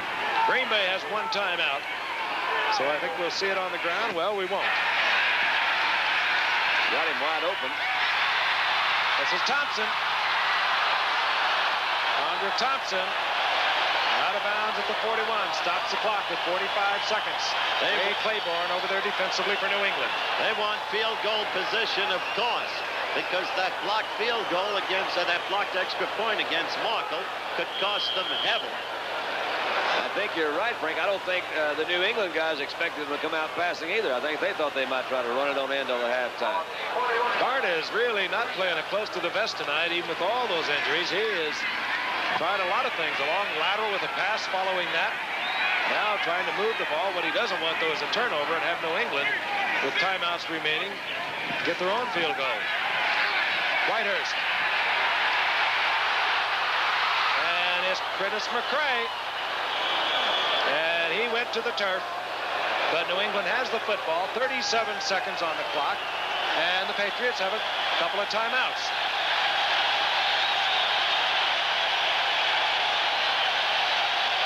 We're winding down now to the end of the half. And we'd like to repeat what we talked about last Friday night in Las Vegas. Last week, a momentous week in sports. Because the Olympics are coming back to the United States, the Summer Olympics in 1984. The first time since, you'll remember, back in 1932. It'll be the same place, basically, the centerpiece, the Los Angeles Memorial Coliseum. And ABC is very proud to announce that we'll be carrying the 23rd Olympiad from Los Angeles. First and 10, New England. Grogan on a bootleg, and he's got an open field with a good block. He's fun to watch. He is fun to watch. Oh, I get a kick out of him. I think he's fun. Grogan out of bounds, up around the 34-yard line, kills the clock with 32 seconds. It's a pretty good way, Frank, to kind of assure you're not going to really mess it up. You get out on the outside with that quarterback, got a lead blocker, so he's going to either run out of bounds early or run out of bounds late. He ran out of bounds in time to get him a first down. There's John Hanna out in front of him. He was naked except for John Hanna. On first down. Draw play. Calhoun. Down goes Calhoun. Green Bay thinking pass. Calhoun gets a couple, however. Good alert defensive play by Gary Weaver. I think that was the same play they tried and were successful on earlier when they picked up the big second and long, and they got a first down of it, and they made the drive. Grogan calls timeout, moves over to talk with Ron Earhart. One timeout remaining for New England. We'll remind you again, college football this Saturday, Michigan State. They get it on once again, the traditional rivalry. Co-Big Ten champions a year ago, each with one loss this year. Both losses to Notre Dame.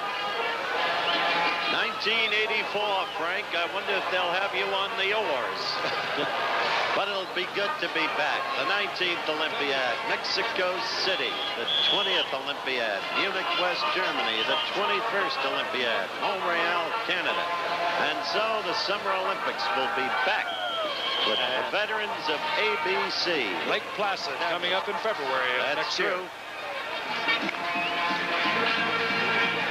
New England comes out of the huddle.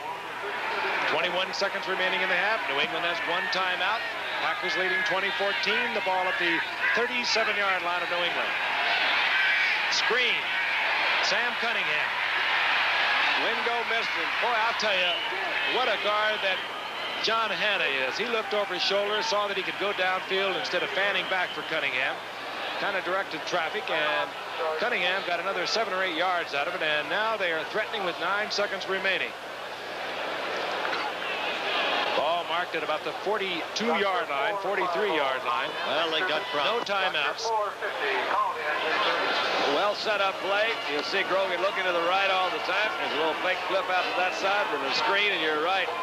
Watch 73. There's Hanna. Wingo misses him right there. Came in, didn't quite catch up. This kid has been all over the field. Don mentioned that he's a rookie and that there can be some lateness sometimes in recognition. But boy, what speed, what effort, and instinct. Was a good decision by Hanna, too. You saw him look back, and he says, well, I can't do any good there, but I can downfield, and he did. And another 6 or 7 yards. Situation now for Grogan, who visited with Ron Earhart. 9 seconds on the clock. He cannot stop it again himself. They're working against a strong wind, Frank. Steve has to pick up quickly about 20 yards for Smith to be within his kicking range. And still saving up of that clock for the field goal attempt. No timeouts left. No timeouts. Green Bay, of course, knows that New England's going to have to attempt. Well, they might try and go with the screen out there. No. Now they're going to go ahead, throw it up and hope. They're going to hope for a penalty. Incomplete. The time has expired, at least on the scoreboard, and that's the end of the first half. And we hope you've enjoyed it. Exciting football from Green Bay. Stay tuned now. Halftime highlights coming your way in just a moment.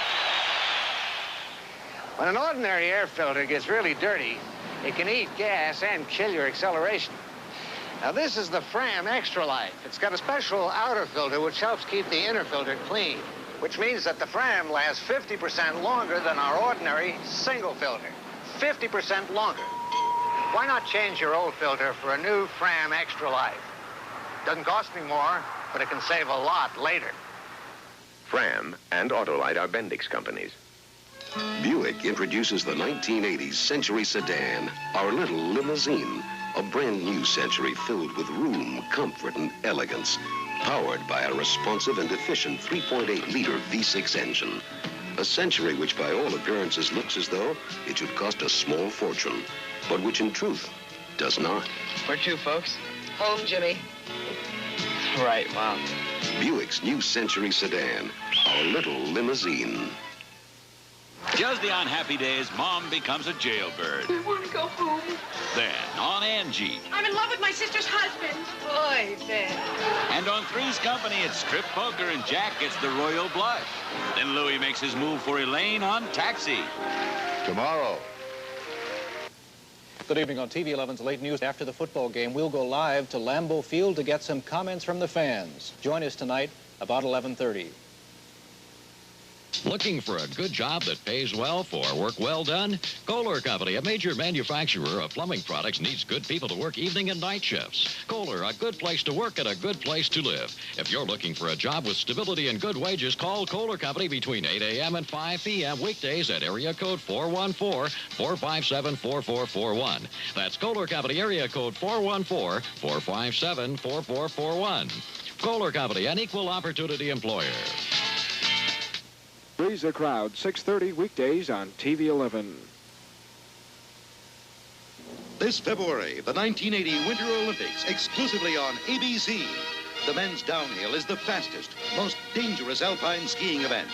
Innsbruck, 76. Franz Klammer shattered the Olympic course in a death-defying run. This is the downhill course in Lake Placid. Top challengers will be Switzerland's Peter Mueller, Austria's Peter Bernsberger, and Ken Reid of Canada. Who will emerge as the downhill king? Just one of the dramas when the world comes to America for the 1980 Winter Olympics. We're back live at Lambeau Field in Green Bay. There's the halftime score. The Pack ahead by 6. Today at halftime, we're going to bring you highlights of the key games that took place yesterday, plus a special tribute to the late Vincent D. Lombardi and the Green Bay Packers. Our halftime features are being brought to you by Metropolitan. Metropolitan really stands by you with insurance for your life, health, auto, home, and retirement. Now let's turn our attention to yesterday's NFL highlights featuring the unbeatens as they went into the day's action. Unbeaten Miami against the Jets at Shea Stadium. First quarter, Miami ball, 4th and 8 at their own 15. Back to punt. And watch, 26, Donald Dykes, the rookie defensive back, blocks it. The ball picked up by Johnny Lynn, the other rookie defensive back. 7-0 Jets in the third quarter. The Jets, who were amazing yesterday, 20-10 over Miami. Miami's ball, 1st and 10 at the 50. The pass from Greasy, intended for Jimmy Cephalo, but that's number 40, Bobby Jackson. Look at him go. 58 yards, the score. And the Jets at 26-10. In the fourth quarter, it was 26-20, the Jets. Miami rallying. Richard Todd deep to Wesley Walker, the speedster from California. 71 yards, touchdown. The Jets won it 33-27. Veterans Stadium in Philadelphia. Injury-riddled Pittsburgh against the Eagles, playing without Bill Bergey, out for the year. Second quarter action, 7-0 Steelers. The Eagles ball, 2nd and 10 at their own 40. Jaworski back to the tight end, Keith Brefley. He had a fine day, as the graphic showed you. This for a 30-yard gain to the Steeler 30. Then again right there. And it was a great play for 27 yards to the Steeler 3-yard line. 3 plays later, 3rd and 1. Leroy Harris obtained from Miami. In for the touchdown, tied the game at 7. We move ahead to third quarter action. The Eagles now leading 10-7. Pittsburgh ball, 2nd and 10, their own 15. Terry Bradshaw intercepted by 95 Johnny Bunting. He returned it to the Steeler 2-yard line. That set up a Will Montgomery 1-yard touchdown, and the happiness is supreme. The Eagles won it 17-14. Cleveland at Houston. Cleveland coming down from cloud 9 after their tremendous victory over Dallas last Monday night. Second quarter, 10-3 Houston. Houston ball, 3rd and 3. The Browns 19. 34, Earl Campbell sweeping left. 17 yards down to the Cleveland 2.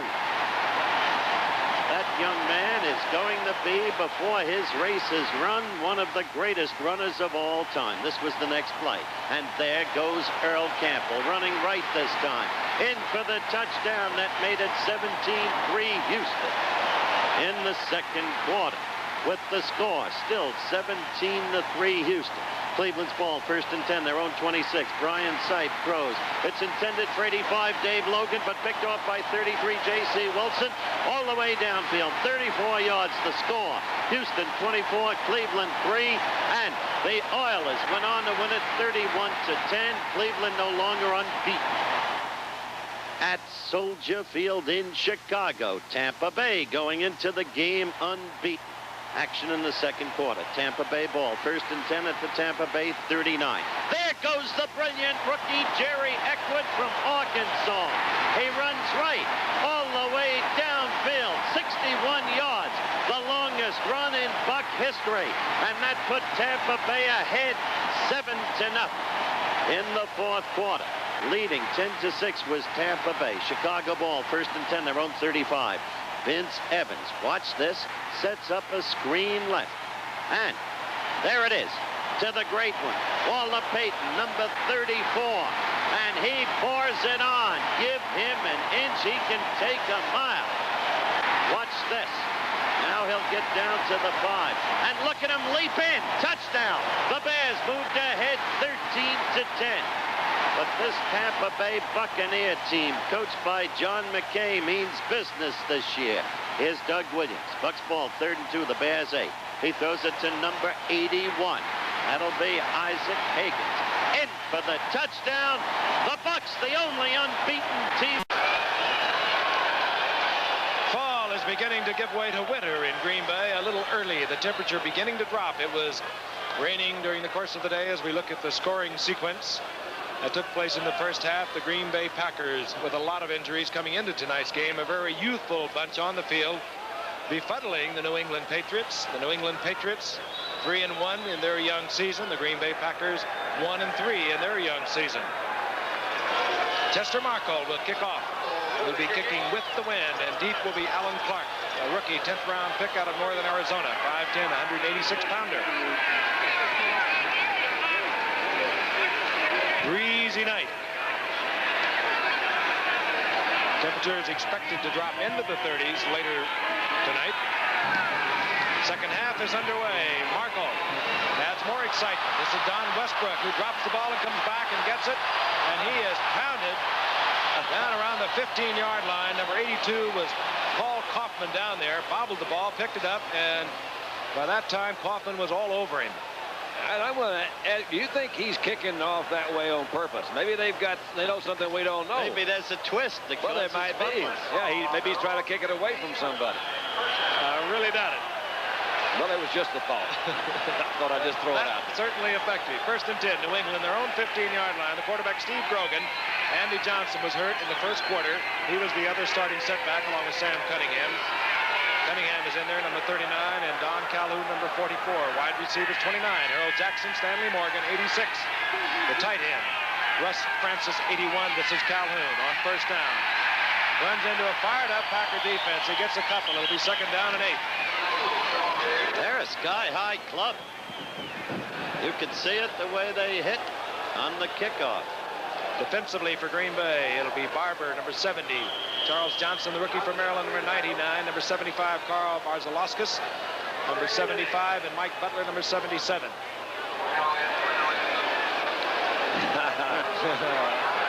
Told you he can run. But Green Bay leads in the score. Ball at the 17, and Grogan wants the football change. Perhaps some stickum, as they say in the trade, might have come off the hands of Calhoun onto the ball, and Dr. Bill Linkaitis, the center for New England, would have picked that up and said, I want to change. 2nd and 8. Cunningham, single setback. Calhoun, bottom of the screen, the wingback. Screen, goes to Cunningham. Good move. Cunningham moves to the inside. Not a block by John Hanna again, or not a block. He just used Hanna as a screen, cut to the inside, got the 1st down, out to the 27-yard line. We caught a look at Green Bay's 3-man front that time. They've been playing a 4-man front most of the night. That time, and I guess a passing down. They had the 3 men in, an extra back out. That screen really did set up well, and again, they did run right behind Hannah. That's a nice place to be. That's comfortable. Again, Ezra Johnson, the best pass rusher for Green Bay, not being able to play tonight as Green Bay again lines up in their 3-4 defense. On first down, Cunningham gets the call, dances along the line of scrimmage, gets out over the 30, close to the 31 for a gain of about 3. It'll be second down and 7. Word is that Steve Nelson, who suffered a concussion, was carried from the field in a stretcher, has been taken to the hospital. The word that we have received is he appears to be coming out of it. The label that was placed on the injury, a severe concussion to Steve Nelson. Second down, 7. 20-14, the Packers over the Patriots. Wow, Grogan sacked. And hustling in there, Robert Barber. The youngster from Grambling. Not all that young. He came up with the Steelers, the second-round draft pick, back in '76. Where do they all come from? They're sending some linebackers, and Barber gets away from up at the line. That was Dwight Wheeler blocking on him. He slid in past Dwight, came back, and they welcomed him. Had pretty good coverage downfield, too, considering how much pressure they put on Grogan. I got to tell you, Frank, to me, he's very... To me, he's young. I meant he was picked by the Steelers second round, and he went into the WFL. Played there and then came to the Pack in '76. Third down, 15. Packers fired up. Grogan overthrows and is picked off as Mike McCoy. He's went out of bounds, but Green Bay has come up with another turnover. They'll have the ball at the 38-yard line. Pass overthrown by Grogan to Russ Francis. So again, a mistake by New England. That's what's plagued them all night. Now as you watch Steve in the replay, Don, will you take over? Well, there's not much to say, Howard. He overthrew him. Francis was open out there, and he missed him about 3 yards. McCoy was playing deep again on the sideline, picked it up, and man, they're right there going. They got this thing in the wind to their back. Whitehurst, 17, the quarterback. Marty Smith, 33. One setback with Turdell Middleton, 34. Play action by Whitehurst. Oh, and he wants it quick. He fires over the middle, complete to Lofton. That was... What a night. You know, he had good time, got good protection that time, stayed in his pocket, waited for Lofton to open up over the middle. There's always a hole down in there. You'll see that middle zone we keep talking about a lot. Lofton's going to come down, go down about 12, 15 yards, come back across the middle. He's a little bit too deep for the linebackers, cut back over in the middle. You see a linebacker there, the ball was laid in perfectly. The man who made it all possible, Mike McCoy, coming up with a key interception. Lofton moves the Packers to the 17-yard line of New England. Marty Smith in motion, the quick toss, Turdell Middleton. Good block right side, and Middleton is inside the 10-yard line to the 8. That man is having a tremendous football game. Hey, Marty Smith made a heck of a block. Oh, did he? He really did. When I said at the beginning of the telecast, no, I didn't, because we didn't have time to do what we were going to do. I was going to describe Whitehurst as an extension of Bart Starr. Maybe I did get it in on the tease. Now, you mentioned it to me. I remember it. That was a couple of good blocks to the outside. Turdell went to the outside. Tim Fox there on him. They got a big first down. He's second and short. Oh, they don't have a first down.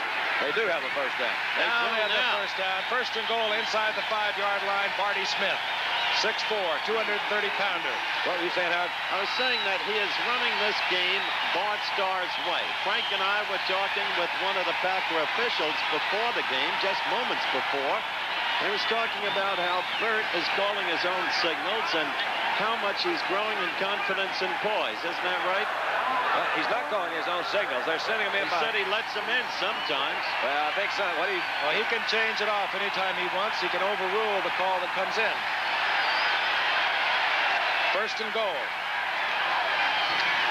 Whitehurst, he can run it in. He did. Easily. How do you like that? I like it. Mike McCoy set it off. As earlier in the first half, Johnny Gray set off a Green Bay touchdown with an interception. Well, then they got it going. The only thing I can think of they've done wrong so far is miss that extra point, and it may come back. Bert Whitehurst of Furman.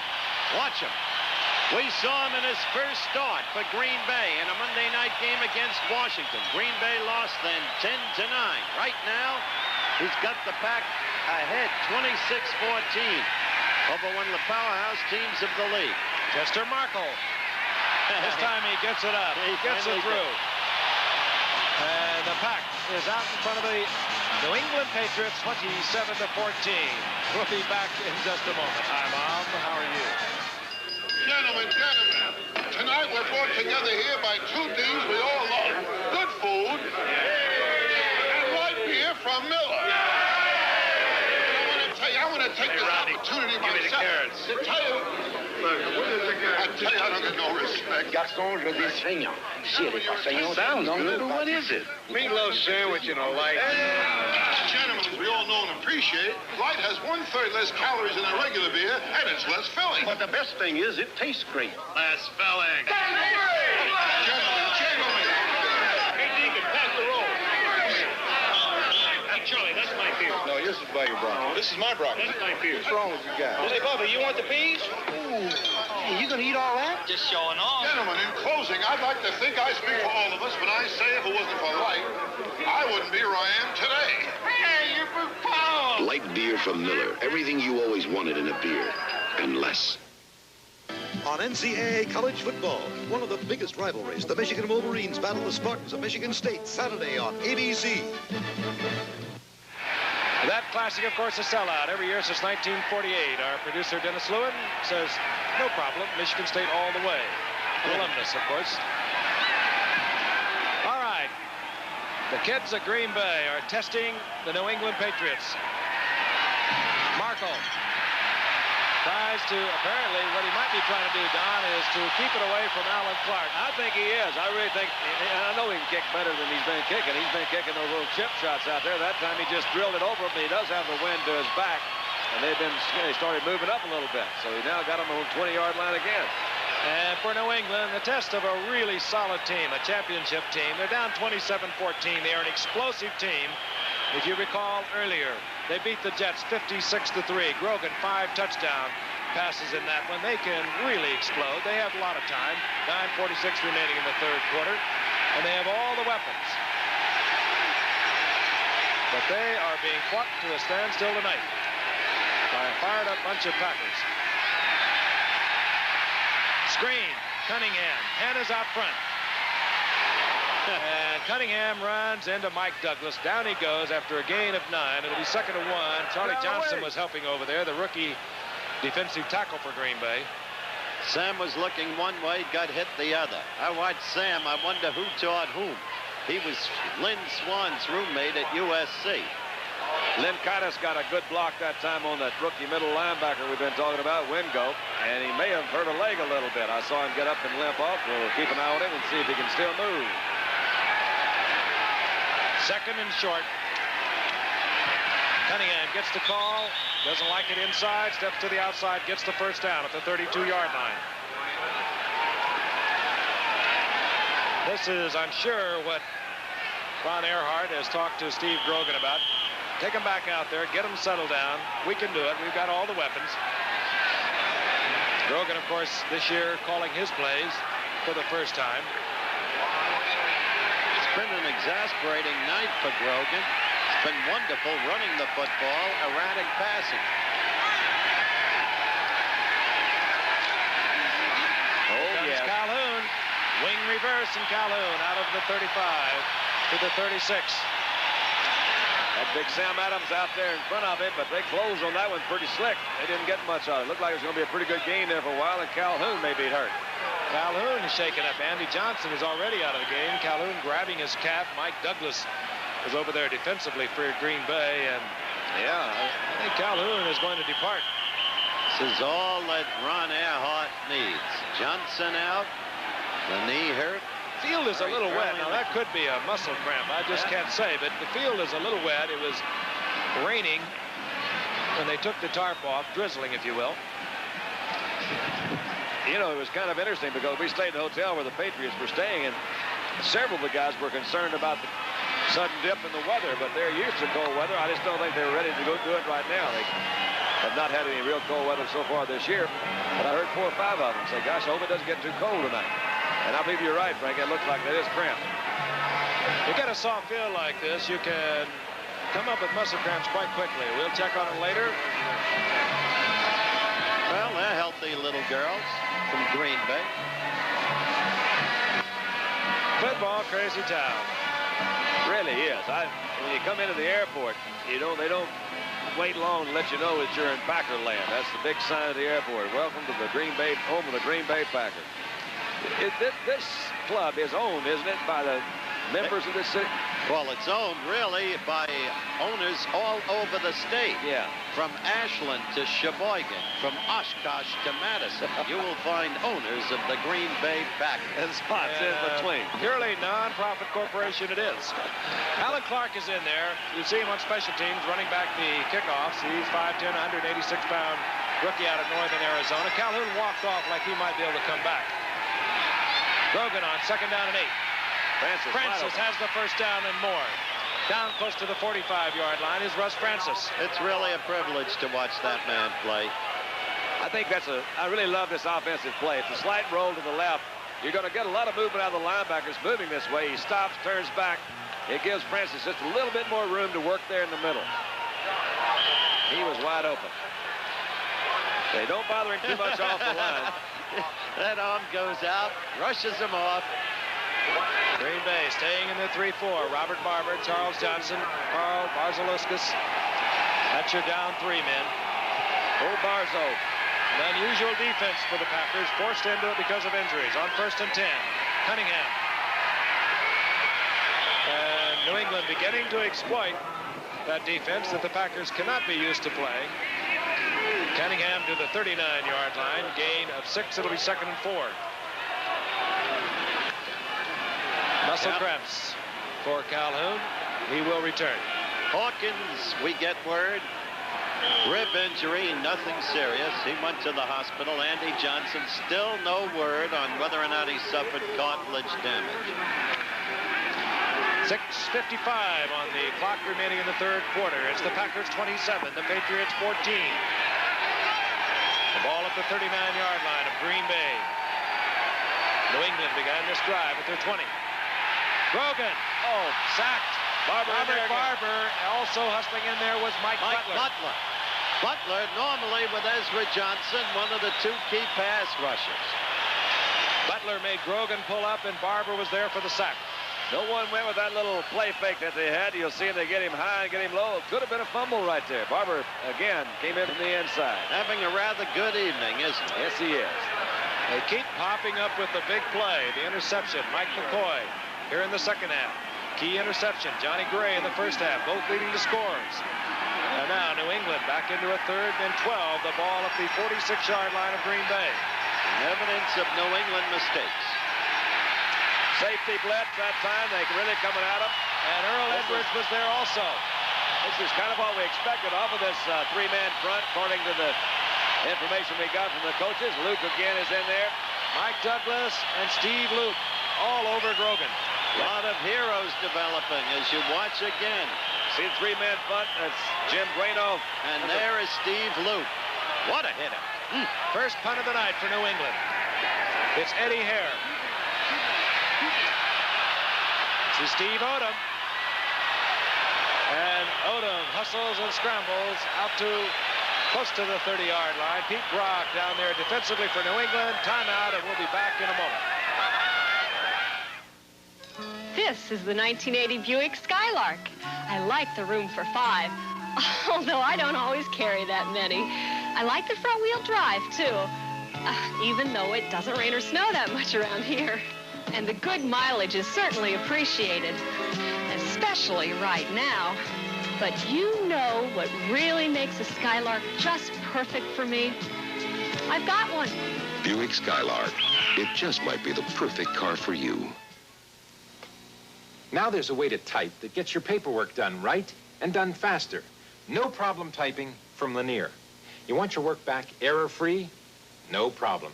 Corrections are made here instead of on paper. Want to move a paragraph? No problem. Add or delete a sentence? No problem. Want your typing back sooner? No problem. Electronic typing. From Lanier. Call your local Lanier office. Tuesday, Mac's career is on the line. I'm being sued for malpractice. The Lazarus syndrome. Monday Night Football. We got a little bit late start tonight because of the presidential address. Hope you're enjoying the football game. A scrambling, fighting bunch of Green Bay Packers, a bunch of kids, really, if you will. And they have a 27-14 lead over the New England Patriots. 1st and 10. From the 29-yard line, screen goes out to Thompson. And Thompson is stacked up. Mike Haynes moving up briskly from his cornerback position. Dumps Thompson back at the 25-yard line. Didn't have much room out there. The ball was thrown a little bit higher. That takes off quite a bit on the timing. Interesting football game. Energy, Mr. Lombardi said when you looked at him from the television film Run to Daylight, the documentary of 1964. The energy edges with Green Bay thus far. 2nd down, 13. Quick toss, Turdell Middleton. Nifty little move. He avoids one tackler, but runs right into Ray Kostick. That play was pretty well set up. It's one of those things I'd come back and run again because he had 2 blockers on 2 defensive guys. It didn't work that way. A quick huddle. What are they going to do? Let's see here. No. Oh. 3rd down, call it 12. Whitehurst. That's in there. And he has Lofton once again. Lofton makes the reception at the 44. 1st down, Green Bay. And we talked about Lofton's speed. He was an NCAA long jump champion as a collegian. Had the best jump in the world, as a matter of fact, at 27 feet. Well, he had great protection here. He pumped once, then threw. That was a nice throw, too.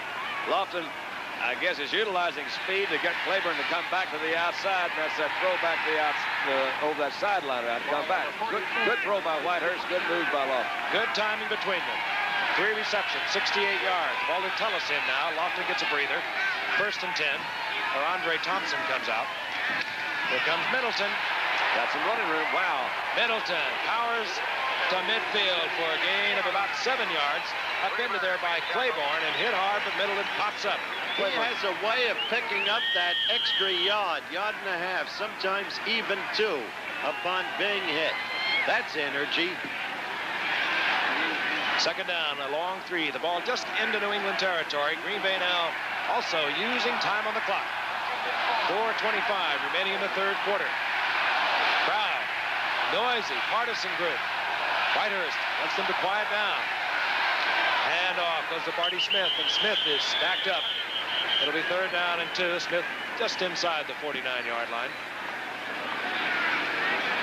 That is the stop on Barty Smith.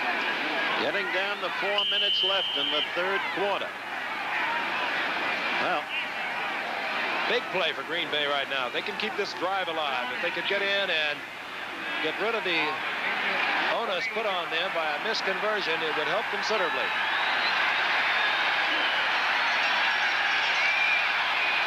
Third and a long 2. Turdell Middleton. He doesn't get it. Piled up there by the middle of the New England defense, and Green Bay will have to consider going for it. I don't believe they will. Well, Bart Starr is thinking it over. I think it'd be a mistake. Well, all right, with a 27-14 lead, Green Bay with a 4th and a good yard to go. Well, Frank, you look at it another way. He's 1 and 3. That's the point. And this crowd here in Green Bay, they love him, but man, if you can't win, at least show me something different. 4th and a long 1. The 3rd timeout. Now, you know, has been called by Green Bay, unnecessarily so. And Whitehurst moves over to talk with Bart Starr. We'll be back in a moment. A good quarterback does his homework on and off the field.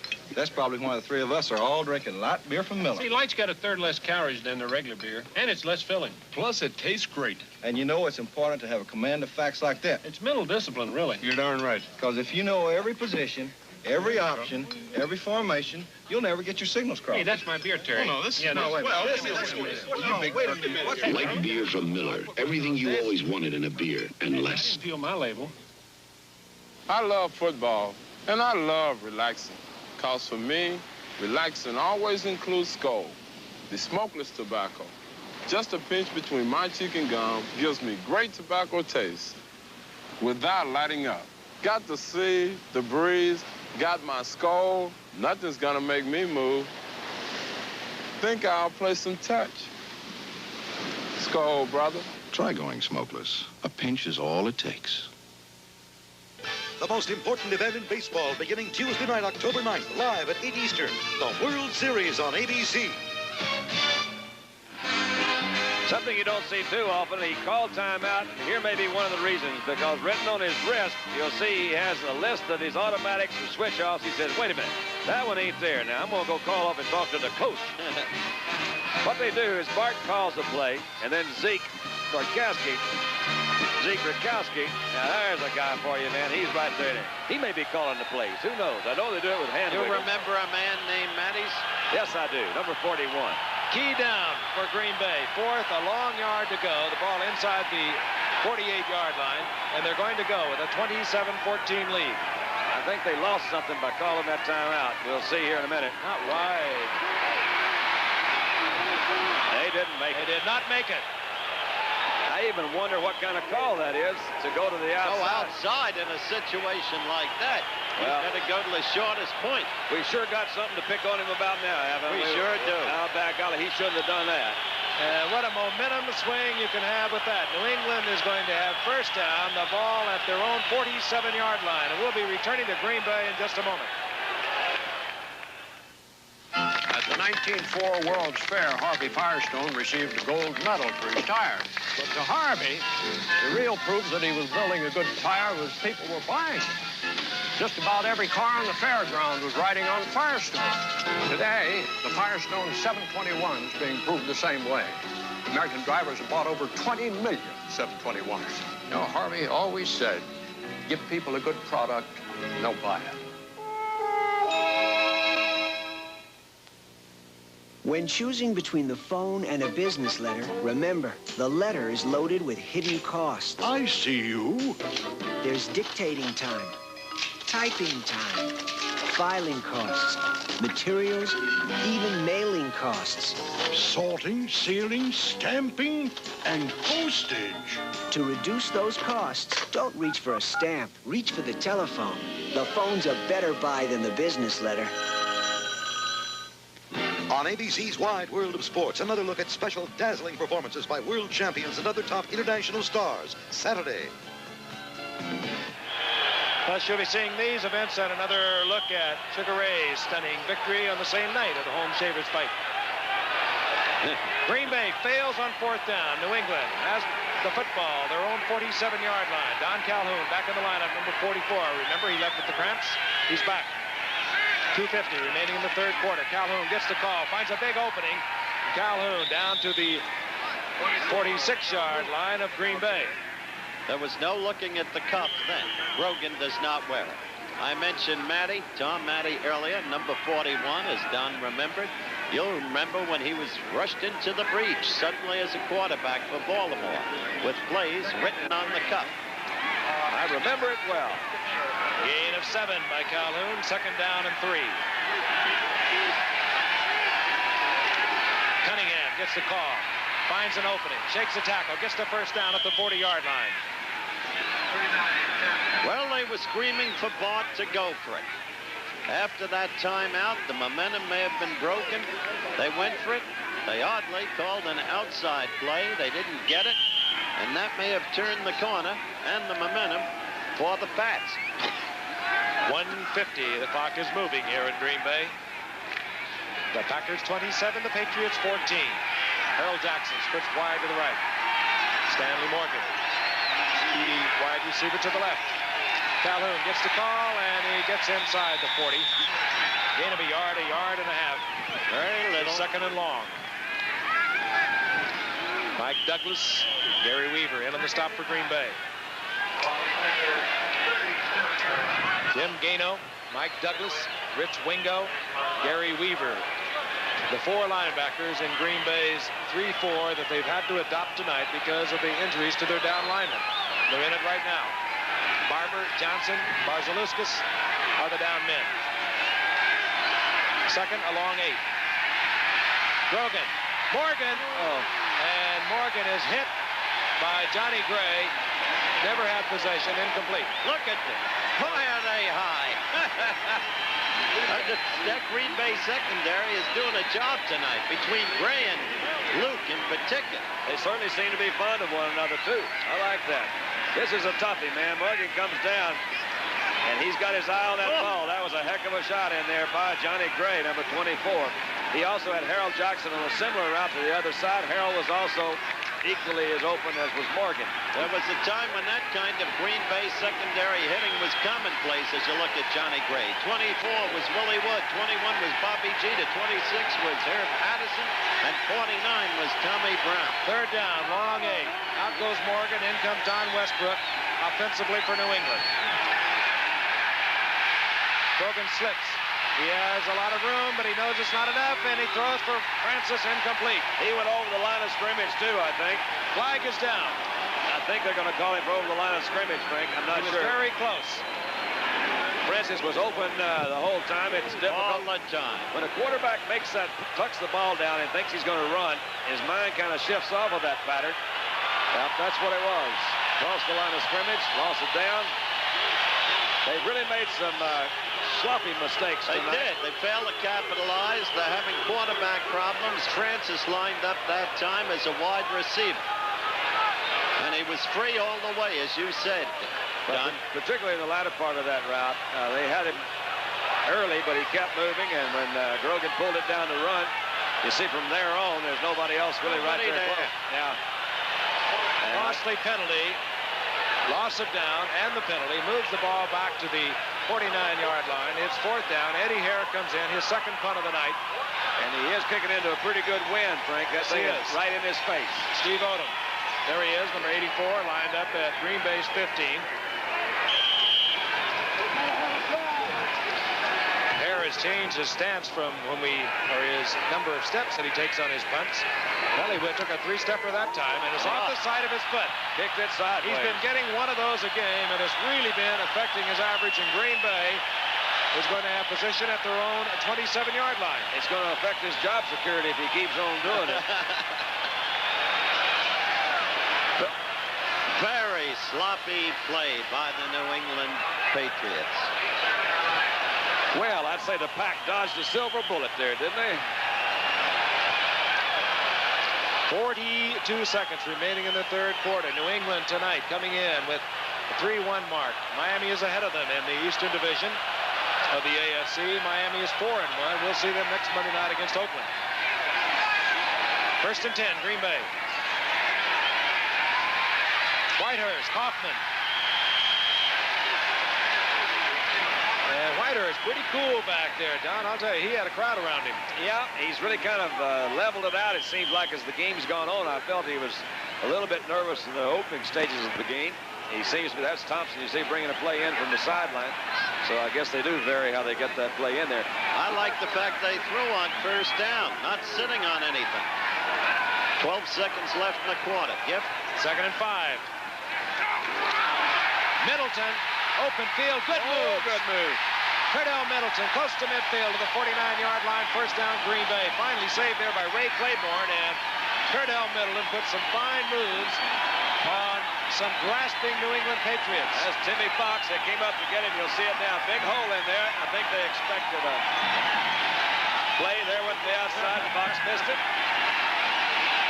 And that happens at the end of the third quarter. Green Bay over New England 27-14. Will return for the fourth quarter in just a moment. Thursday, Dietrich pulls the mugging detail. I'm just a girl who can't say no. Barney Miller. Then the real Bert gets caught in the lion's den, while his alien double gets all he can. I'm absolutely exhausted. So, and on 2020, a visit with old Blue Eyes himself. Thursday. Good evening. On TV 11's Late News tonight, we'll go live to the Green Bay Packer locker room to get Bart Starr's comments on the game. Join us for all of the news, weather, and sports about 11:30 tonight. if you're looking for value. Shopko's got great values on clothes. Save 25% on ladies' proportion slacks. They come in 7 beautiful colors and they're wear dated for 1 year by Monsanto. Save 25% on men's double pre-shrunk flannel shirts in many plaids and colors. And men's no-fault regular or pre-washed Wrangler jeans are 25% off at Shopko. Sale ends Sunday. We're open till midnight through Friday. Say hello to a goodbye and Shopko. Does it make sense for light beers with less calories to cost more than popular priced beers? Blatz doesn't think so. So Blatz, the beer that challenged the Nationals, introduces new Blatz light beer with 1/3 less calories than our regular beer at regular Blatz prices. Come on, enjoy all the quality and taste you expect from Blatz in a light beer that's fully aged with real beer flavor. New Blatz light beer. Why pay more for less? Breeze the Crowd, 6:30 weekdays on TV 11. Well, yes, I don't know who he is or where it came from, but I know who he's pulling for. He's been drinking the wrong juice. The Jolly Green somebody. There's one in every crowd. We begin the 4th quarter. It's been a Packers football game. Quite a show the youngsters have put on. They have a 1st and 10. The ball at their own 49-yard line. Robert Kimball, a rookie from Oklahoma, is a wide receiver now for Green Bay, number 85, and this is Middleton. They made a nifty run close to midfield at the end of the 3rd quarter. This time he picks up a yard and a half. It'll be 2nd and 8. The move he put on Timmy Fox, number 48, was a thing of beauty. He left Fox groping for air. Thing of beauty, a joy forever. They didn't line up again. 2nd down and 9, and here we go. Well, yes, Hoffman, the tight end, has a Green Bay 1st down inside the 40 at the 37, hit by Sam Hunt. Now, that was kind of an unusual look from those linebackers. It seemed they dropped too deep. Kaufman got there in front of him, and nobody made a move up there. The reason, by the way, that they're not lining up when you see them do that is to not let New England get its 5th back in. 2 linebackers missing the reason from they're lining up. Regular defensive unit of New England, Mike Hawkins and Steve Nelson. Both were injured. 1st and 10. Whitehurst trying to get the screen to Kaufman, the tight end. He does. Whoa, and Kaufman is hit by Mike Haynes. A wicked shot, but he still staggers forward for an extra yard. Haynes, this has been a rough, tough game. Kaufman was yelling at Haynes right there, but it was a clean, hard hit. My gosh, Kaufman weighs 228 pounds. Mike Haynes weighs 195. And this was nobody but just Kaufman and Haynes. Whoop, that's an all-pro cornerback. That sure is. The ball pops out, but it goes out of bounds, so it's still Green Bay's ball, 2nd down and a long 8. And it could have been a big gainer, but for Mike Haynes, 2nd and 8.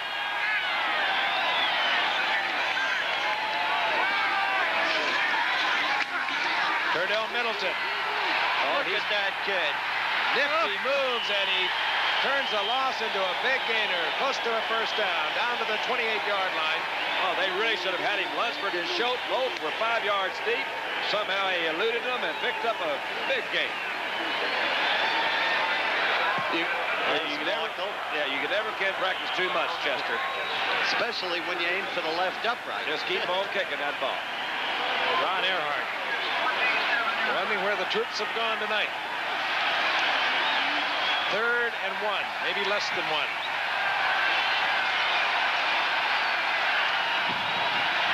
In the old days, you could plan on Bart Starr. Play action, going for 6 in this situation. This is Barney Smith. He might have, on 2nd effort, got the 1st down. I believe he did. It'll be very close. There he is. I'll never forget. From to daylight. One of the things that helped Bart call that play was to hand it off to Jim Taylor, as Whitehurst handed it off to Smith that time. When you got to stop both of them, it opens up that passing a heck of a lot more. We're going to have a measurement. It's really nothing magic. On 3rd and 2, you go off right tackle.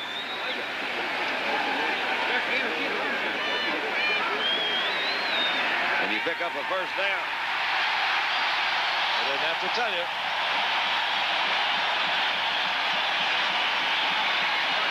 Again, 12 o'clock Eastern Time. Pope John Paul addressing the UN. And ABC News will be there, as they have been throughout his tour to Ireland, and of course today in Boston, and of course he'll be in New York tomorrow, addressing the UN at noon, and you'll see it on ABC. 1st and 10, Green Bay. Ball at the 27-yard line. Cordell Middleton. Another nifty little move, and Middleton in the arms of Doug Bedoin goes down, but he's inside the 25 at the 24. His total yardage for the night may not be overwhelming, but it has been a positively spectacular performance. There it is, only 64 yards, but key yardage, extra yardage, tremendous effort by that man. You said earlier, Howard, it's so true. He gets in trouble and gets out of it as much as any back you'll ever see. He always is running in traffic, but he always gets the extra 2 or 3 yards. Now he goes in motion. Whitehurst goes to the tight end, Paul Kaufman, and he struggles forward, trying to get to the first down. He doesn't. Moves to about the 21, where it'll be 3rd down. Call it 4. Rod Schode in on the stop. They told me he couldn't throw the big bomb, and he lacked leadership quality. But I found out about Rod Starr. That's from Run to Daylight. The man is a leader. They've started to boo him, some of the fans around here. But forget it. He won't crack. 3rd and 4. Andre Thompson split to the left. Top of your screen, James Lofton. He's the dangerous receiver for Green Bay. Marty Smith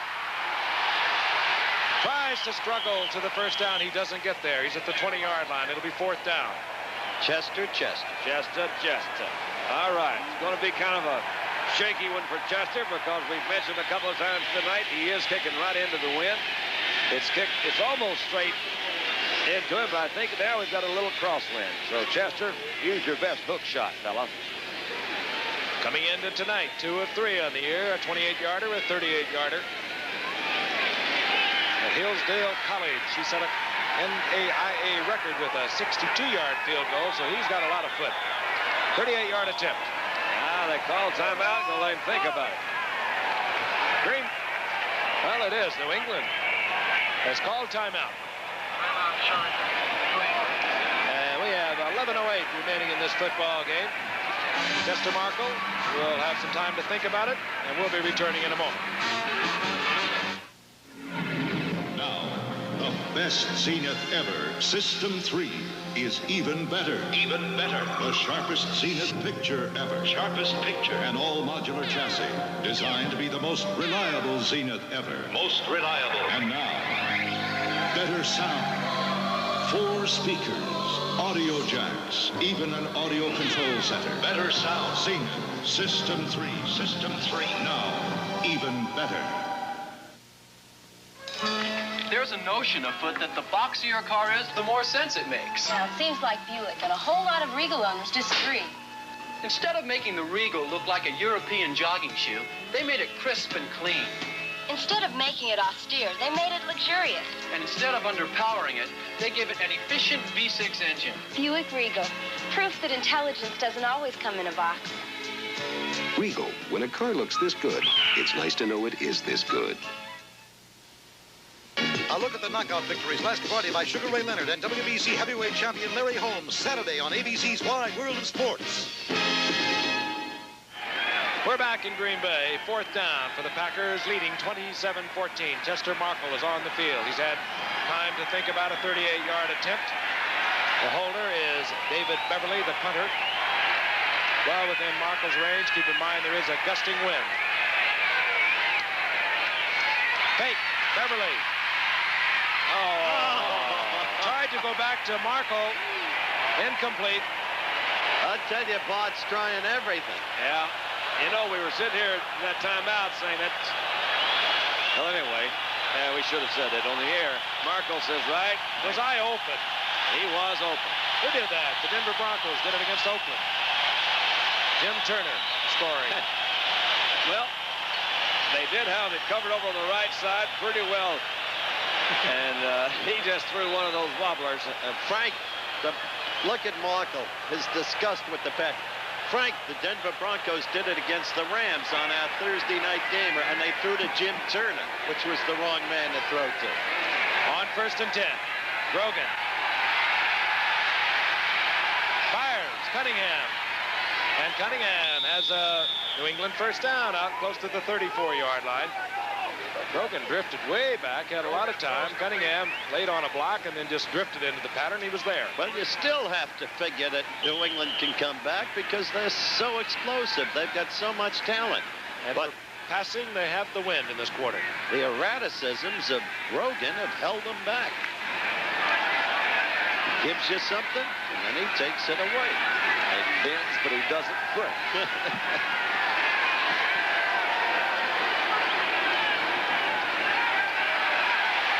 Grogan. Oh, what a catch. My gosh. Super catch is Don Westbrook. Oh, Don Westbrook in there for Stanley Morgan, who was hit rather hard a while ago, came out of the lineup. Let's look at it again. This is a super catch. Oh, you're going to see the ball come on the other side of McCoy. That's right. He didn't even go. Talk about reflex. Wow. A little bit behind the receiver, I'd say, and what an adjustment, Westbrook. 23-yard pickup. That's Westbrook's second reception of the year. His first one was a 14-yard touchdown. First down, the ball at the 43-yard line of Green Bay. Looks like he's trying to audible something in there. Let's see if it works. Nope. Calhoun. Line of scrimmage. Give him a half a yard, maybe a yard. Gary Weaver popped him. I bet old Earl Edwards is beginning to feel some of those first. This is his first game with him, isn't it? He just joined the team. He's got to be a little bit, well, I guess, out of sync out there. Hasn't quite got it together, but he's playing a good ball game. Now they're going to take him out and give him a rest. And Green Bay, with Edwards coming out, will slide into their 3-4. Jim Gano. Linebacker comes in. Second down. A long 9. Flags are down. Look out. Cunningham drops the ball. Flag down at the line of scrimmage. Grogan really pounded. I thought you saw a clear holding penalty against the Pats. If it's true, again, the critical mistake. Charlie Johnson, the rookie from Maryland, really pounded Grogan. Nope. Outside New England.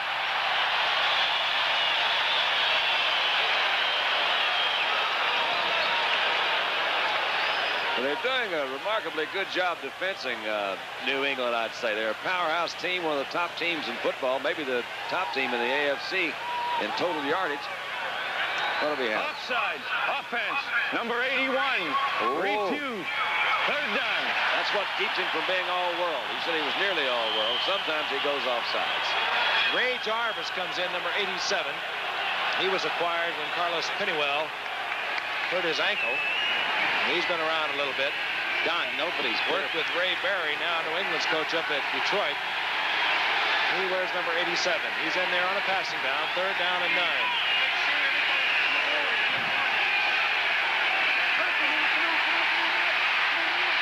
Grogan. Cunningham, and another flag is down. Cunningham short of the first down. Holding this time, and it's going to go against New England. Rich Wingo was all over Cunningham. He was short of the first down. Do you think they'll take that penalty, or you think they'll take the fourth down right there? This will be an interesting decision. What would you do? I think I would not take the penalty and give him fourth down and let him try that field goal from right there. Field goal from out there, forget it. Well, okay, let him try. Wind or no wind. Well, don't give him any more downs then. They're out of Smith's range. Well, they're going to take him back, and I think they're doing the right thing if they accept the penalty. You're not saying that because you feel that's what they're going to do. You see them backing up like that, are you? I think they're doing the right thing. Put them back in their own territory. Yeah, give him another down to throw. Well, they've shown no capacity other than to make the big mistake. These Patriots have named themselves the big team. Holding. Offense. Number 62. Third down. Dwight Wheeler, his second call of the night. Third down now. 20. Ball back at the Patriots. 47-yard line. Ray Jarvis stays in there. Split out to the left. Russ Francis, the tight end, opens up wide, split to the right. And in the slot is Earl Jackson. Safety blitz. Picked up. Grogan reads it. Goes to Jarvis. He drops the ball. I think that's going to be a fumble. I think you're right. Look out, referee. No, he's saying no. Incomplete, but it looked like Jarvis had it. It did to me, too. And it did to these people here in Green Bay. Well, they look at it a little differently, but it definitely looked like possession. Johnny Green knows it was possession. Ray Jarvis comes down. Yeah, and he took a couple of steps. Mike McCoy pounded the ball loose. Ruled incomplete. It'll be 4th down. Eddie Hare in the punt. His last punt, 21 yards. This is Steve Odom at his own 15-yard line. End over end. Odom will have a lot of time to look it over. Oh, no. Oh, he coughs it up. And Green Bay's there. I believe it's Tim Culbreth. That's down there. No. They're saying New England has it. Culbreth made a go for it. I'll tell you, that guy right there may have made the biggest play so far tonight, Jim Culbreth. I don't know what this guy's doing. Sometimes he's letting it get away from him. But Culbreth was alert. 8:58 remaining in the game, and we'll be back in a moment. You survey where the land is wild and unforgiving. A land of hard, desolate beauty few men have seen, filling in the empty places on maps that until now have been almost unknown.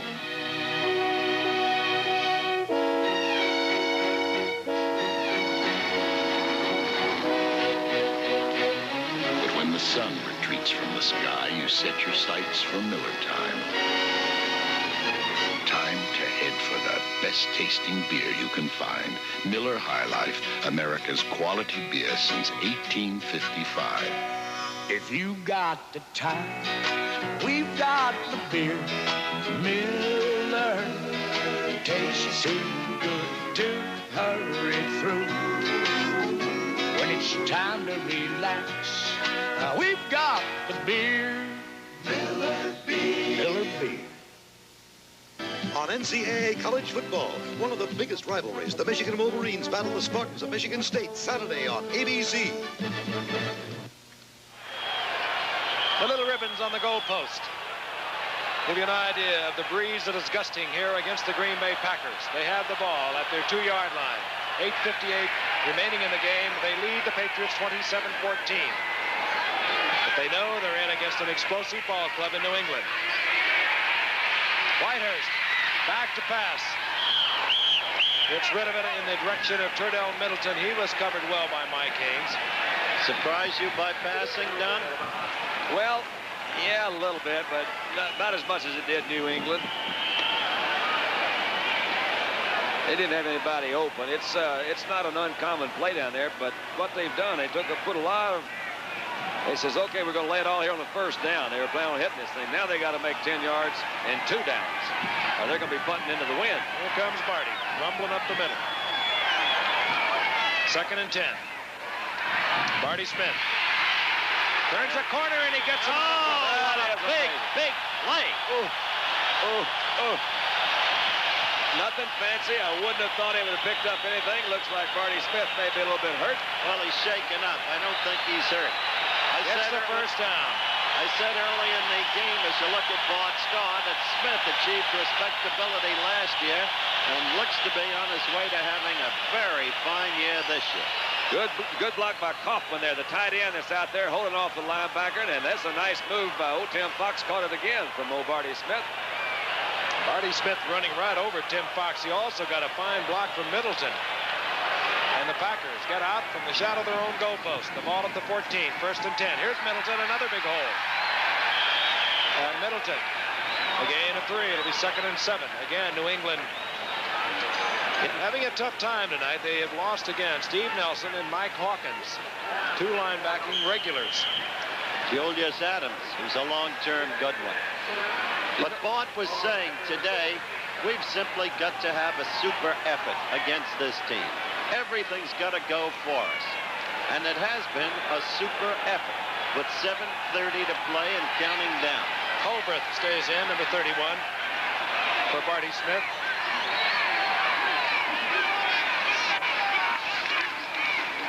This is Culbreth. No, Middleton, rather.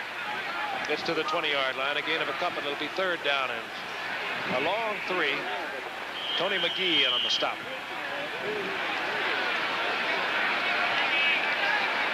Valuable seconds ticking away for the New England Patriots. New England next week will be home at Foxborough for Detroit. Green Bay will be in Atlanta for Sunday games.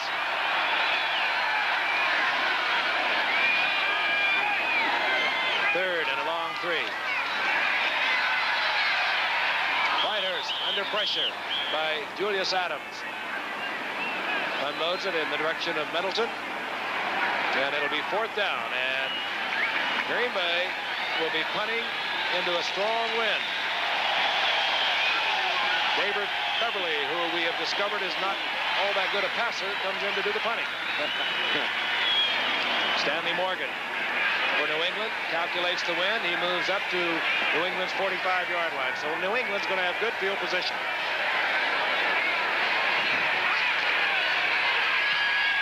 Beverly off the side of his foot. Getting a good Green Bay bounce, considering. New England's going to have the ball in Green Bay territory at the 48. 6:33 remaining, and they are down 27-14. We'll be back in a moment. Well, you've just sold me on a great typewriter, but I work with numbers. The Lanier No Problem typewriter does more than just type. Financial typing, no problem. It even adds and subtracts. I do our personnel list. Will it help there? No problem. It sorts alphabetically and numerically and gets your work back faster. The Lanier No Problem electronic typewriter. It does more than just type. For those parents who realize that $500 isn't too much to spend to expand their child's world, Radio Shack has the perfect gift. The TRS-80 computer, the most significant investment a parent can make. Programs for your child's education or your business, finance, and home use. Let your children discover tomorrow's technology today.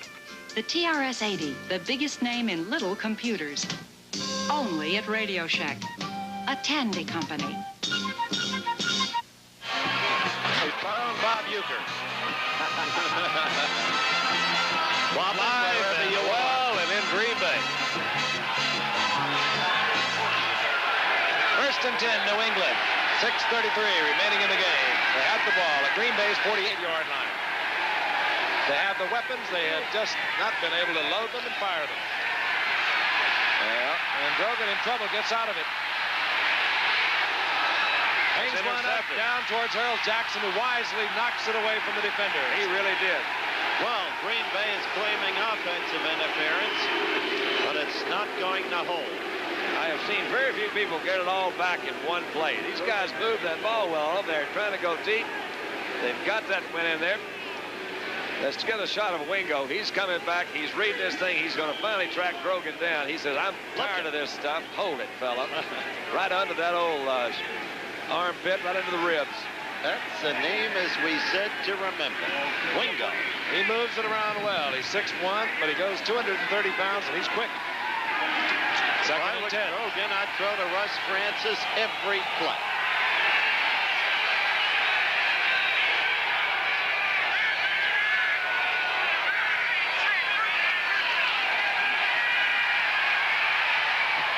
Morgan, oh, that is in there. Whoa, and he almost kept his feet. He gets inside the 15 to the 14. Stanley Morgan. Like I said, if I were Grogan, I'd throw to Stanley Morgan. I think we have another cramp. He really did come in there. The ball was well thrown. Stanley Morgan's not running anything fancy, kind of a little split route. You see, come just bend in right in the middle. The ball was right on the money, and he almost kept his feet. Would have scored easily. Morgan comes off. He grabbed his leg. It could be a cramped leg. Again, the turf is a little soft, and that's when you get a lot of cramps. He takes off. You can see him kind of limping right there. I'll tell you, that's some guts. That's right. If you ever had a cramp in your calf, you know what it feels like. I never had a muscle in my calf. I didn't want to bring it up. Ray Jarvis comes in. He was activated recently, as I mentioned a moment ago, when Carlos Pennywell hurt his ankle. That's right. He's out. Jackson's been working against a full groin for a long time. You remember Jarvis, Don? Started at Atlanta, then Buffalo. Detroit picked him up and suddenly led the conference in receptions for Detroit. Now signed and activated here under the circumstances of the Pennywell injury and to a degree the Jackson injury. He's at the top of your screen. Number 87 in the slot is Russ Francis, where he can be deadly. Jackson split to the right. Now Francis in motion. Goes to Francis off his fingertips. And almost collected by Harold Jackson. It'll be 3rd and 10. It's a bad time to drop one. He had Johnny Gray, number 24, with him all the time. We saw him line up at the start of that play in the slot. He goes in motion, trying to come back down and run a little out pattern. Here he goes in motion. And what you probably don't see is you'll see Johnny Gray following along, takes that quick cut. They're trying to get him a good first down and trying to get the ball to Francis down there. A very catchable ball right to him. Yep. Jarvis is left, along with Harold Jackson, and Russ Francis splits to the right. He'll draw double coverage there. Grogan. And Grogan manages to get the ball off close to Calhoun. Robert Barber had Grogan in a bear hug, and under the new rule, we thought we would hear a whistle early on that because he was definitely in the grasp of a defender. Yep, you got Barber coming in from that right side. He's got him, and here comes Big Barzo, number 75, and Grogan did get it off. You're right, Frank. That was getting rid of the thing in a hurry, but I'm surprised they didn't blow it dead back there. Under the circumstances, a good throw. 3rd and 10. In perspective, still another New England opportunity that may be by the boards. It's happened throughout the game. Report on Morgan of Charlie Horse. He may return, he may not. Got a flag. They did. There he is. He draws a flag. Gary Weaver was back there defensively for Green Bay. They call it Morgan. Against Morgan.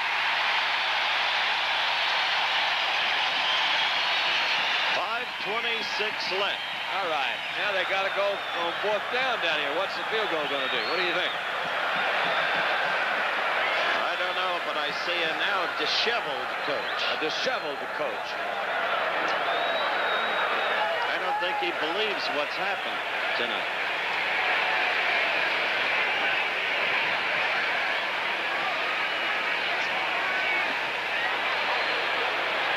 Penalty being marked off against the New England Patriots.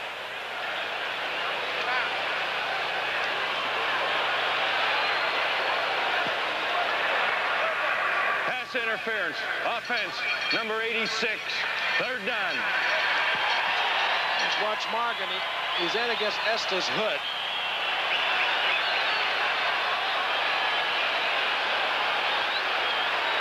Yeah, that's very, very close down there. Yeah. Slow dancing.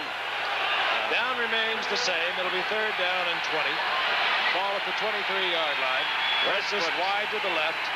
Westbrook's in there now. Westbrook, 83, split to the right.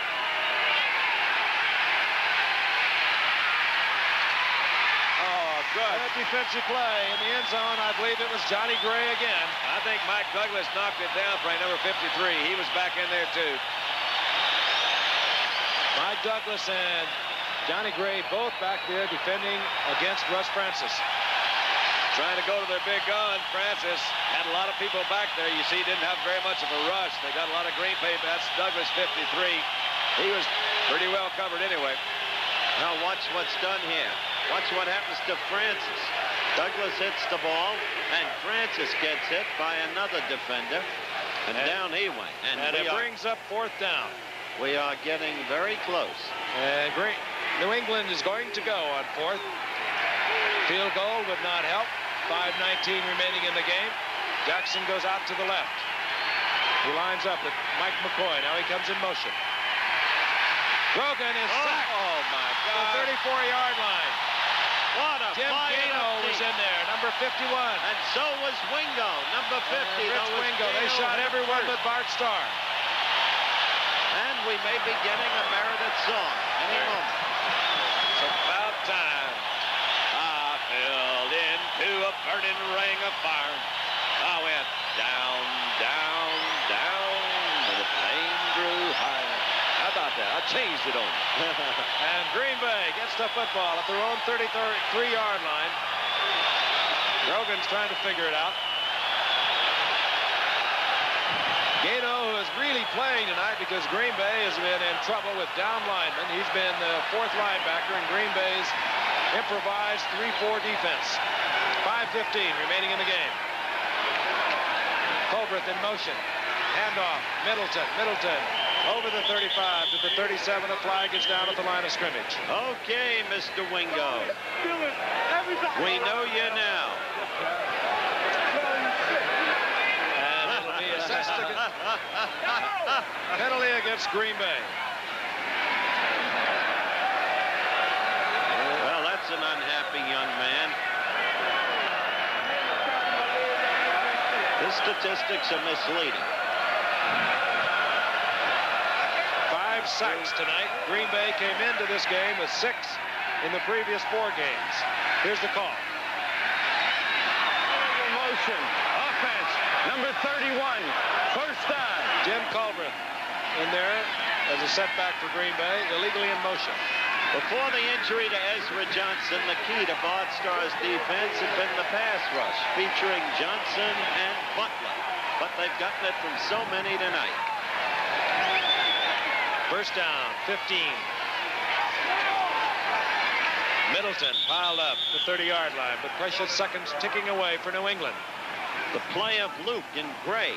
The play of that kid Barber. It's been a team effort. It really has. As I said, fun to watch. A lot of new heroes. Rich Wingo. Okay, we expected this kind of game when we got here in Green Bay.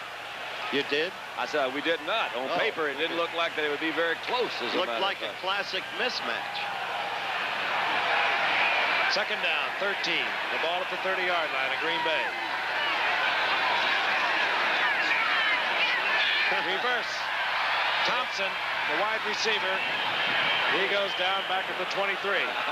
Well, at least they chewed up some of the clock with that slowly developing double reverse. You get the feeling it's something they worked on all week and just wanted to get it in, you know. Next week, a tremendous week for ABC Sports. Next Monday night, it'll be Miami against Oakland. And then on Tuesday, the start of the World Series. And the World Series continues on Wednesday and Friday. And then on Saturday, and the college football. And then, if necessary, it continues on Sunday, and then Monday night football. Third down, 20. Handoff Colbreth. He slithers out to the 25-yard line. Fourth down, Green Bay will kick against the wind. A lot of sports. 3:35. The clock is moving along. At the highest level. There's Carl Varzalauskas. They didn't know whether Carl would be able to go tonight either. He's played himself a terrific game. He's become just a different ball player from what he was after his great rookie year with the Jets. This is David Beverly. Stanley Morgan is lined up for New England at his 43. He was only back about 7 or 8 yards. He hurried the kick. Goes out of bounds. New England will have the football at the 47-yard line. They're not out of it yet. Always being conservative, the 1979 Packers. Why? Go ask Bart Starr. They were tonight. Because he was anything but conservative tonight. New England has 3 minutes and 2 seconds. They're down 27-14. They have 2 timeouts. Bart Starr, he has to be proud of a lot of scrappy youngsters tonight.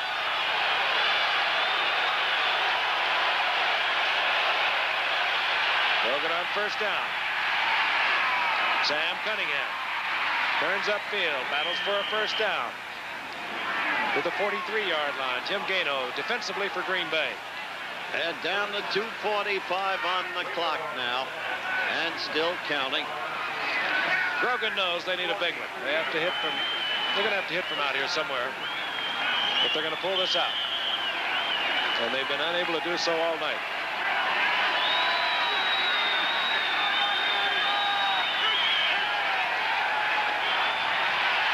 Grogan again, chased out of the pocket. That's up for grabs. Brings it up for Francis and almost picked off by Johnny Gray. How do you like Grogan that was really green pounded. Grogan got hurt, may have hurt his shoulder, as a matter of fact, as he was hit by Charlie Johnson. And I saw him grab his shoulder first. He is down and is evidently in a great deal of pain. This has been a terribly costly evening for the Patriots. Hawkins out. Steve Nelson out. Andy Johnson out. Now Grogan.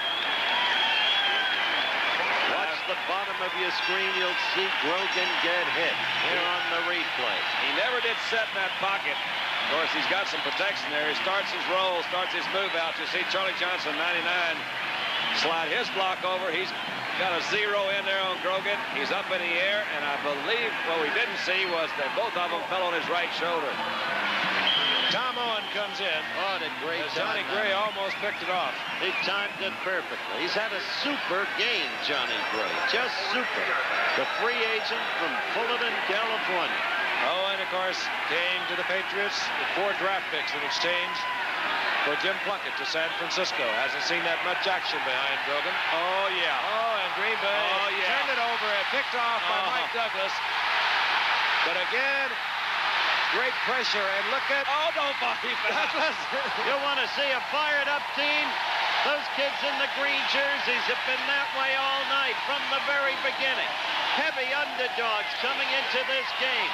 I've never seen a more confident group of men than the Patriots were. We all stayed at the same hotel. And instead, here at the end of the game, it's the Pack playing like they are back. Full team effort. Steve Luke on a safety blitz along with Mike Butler. Popped Tom Owen just as he tried to deliver the ball, and Mike Douglas came up with it. Well, I'm going to have a hard time given they should give the game ball to both Johnny Gray and Steve Luke. They threw everything at him, brought all the linebackers in there, and you called it right, Frank. It was Steve Luke popped up into the air, and look at Douglas go. He's going to look at this film several times, and here it was. I could have scored. Stay on your feet. Oh, son. Heading for the 2-minute warning. Culbreth gets the call. Turns the corner, line of scrimmage. Bang, that's it. Hit there by Steve King. And there it is, 2-minute warning. Green Bay in control of this football game. Leading 27-14. We'll be back in a moment. Buick proudly announces some very fine cars and some very good thinking. This is the 1980 Century Limited sedan. My sister thinks it's very sophisticated. My dad thinks it's economical. My mother thinks it's roomy. I think I'm lucky to have it tonight. This is the limited edition Regal Somerset. I think it's elegant proof that a truly sensible car doesn't have to be boring. Boring. This is the Buick Riviera, an automobile so incredible that people who could seriously think about buying almost any car in the world are driving Rivieras. This is the Buick Skylark. It has a surprising amount of room and comfort and really good economy and front-wheel drive. I think it just might be the perfect car for me. Or you? Do you think that owning a 1980 Buick might be a good idea? Good thinking.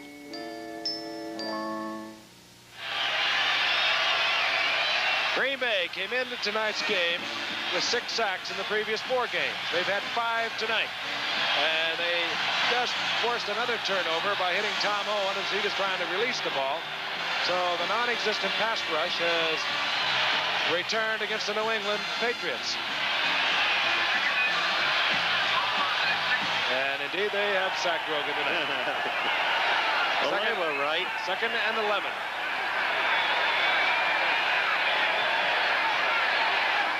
Lofton and look out. Whitehurst gets it off. Good play. This is Eric Torkelson. Oh. Hey, Whitehurst did a heck of a job under pressure that time. There was nobody blocking. Turned around and just kept moving back and flipped a little screen out. Totally kept his poise, and there is the quiet leader. And they'll have a different view of him for a week at least after tonight. Some of the heat going off Bart Starr. Eric Torkelson from University of Connecticut takes it inside the 5-yard line. First and goal, Green Bay. He was reading the plays again off the cuff. Tom Matty, come back.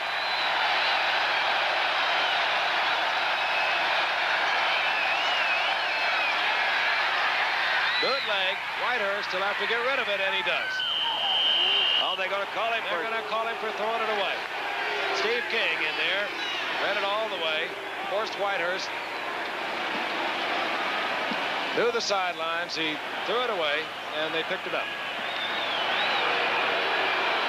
Minute 4 seconds left. Got another song? Now Frank's got some words Give me for us. some background. Our executive producer, of course, ABC Sports, is Boone Arledge. ABC's NFL Monday Night Football, produced by Dennis Lewin, directed by Chet Forty. Our technical director, Bill Morris, who has had the courage, the temerity, if you will, to work 10 years with Chester Forty. Our associate director, Bob Lanning, technical manager, Vern Herrick, and the unit manager is Bob Covelli.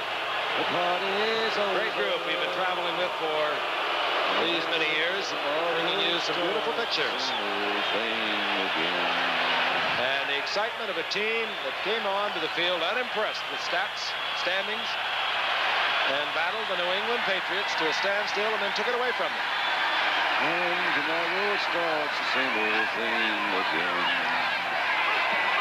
Second down, 14. Wham! Torkelson.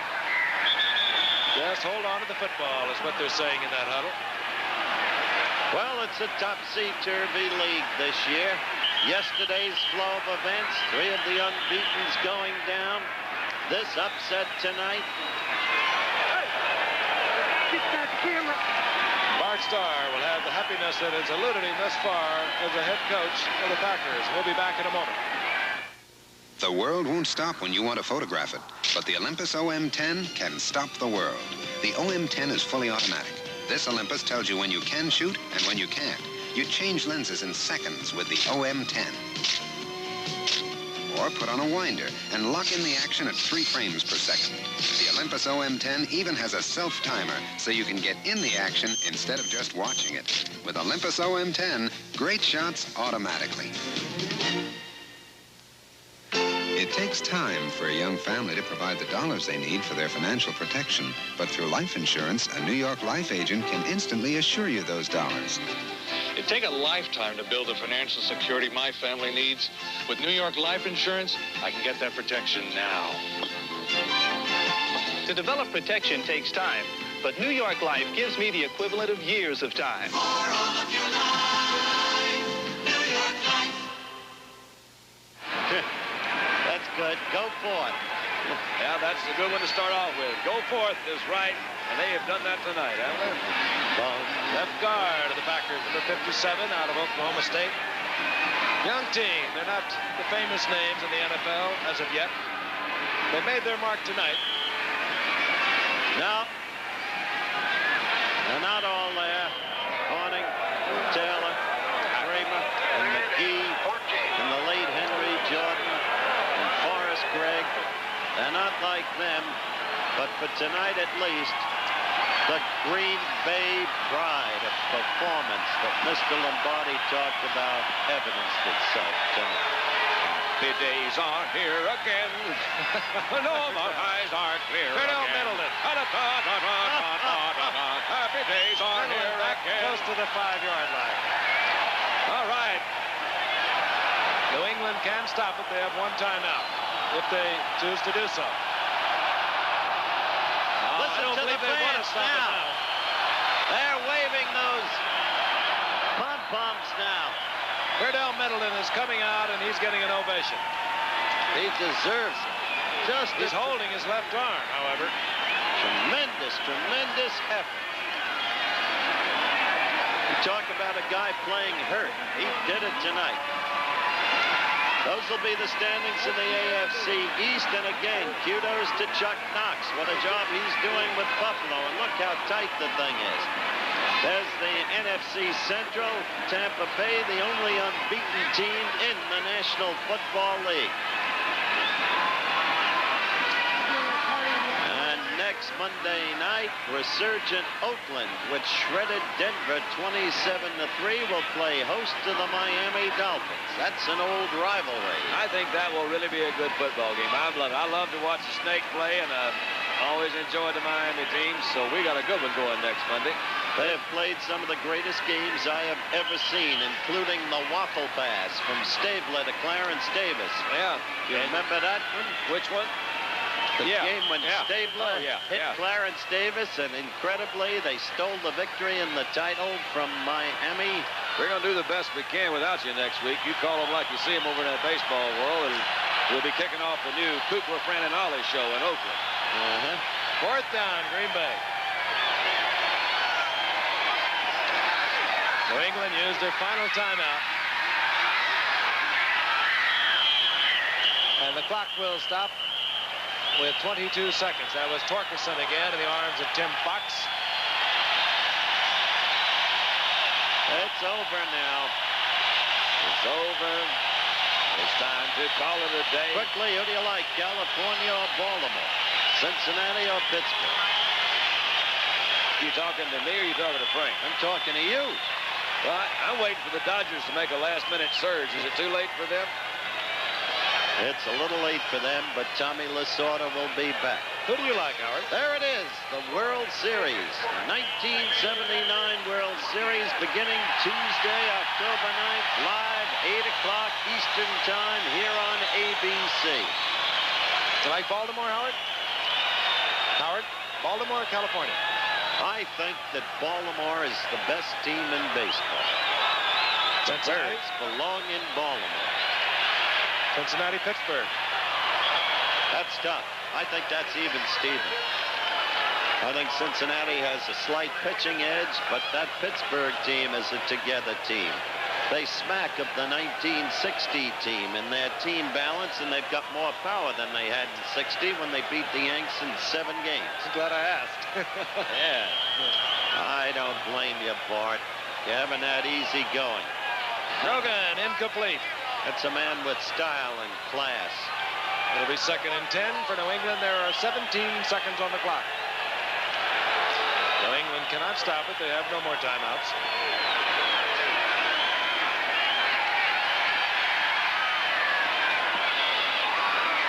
Jarvis out of bounds, kills the clock at 21-yard line, and 10 seconds on the clock. I don't know what's going to happen, though, between Jim Palmer and Earl Weaver, Frank. Jim says pitch Flanagan, don't pitch me. What, for the opener? Yeah. Why does he feel that way? Says his arm isn't right. Pretty good pitcher. Certain Hall of Famer. You bet. First down, New England.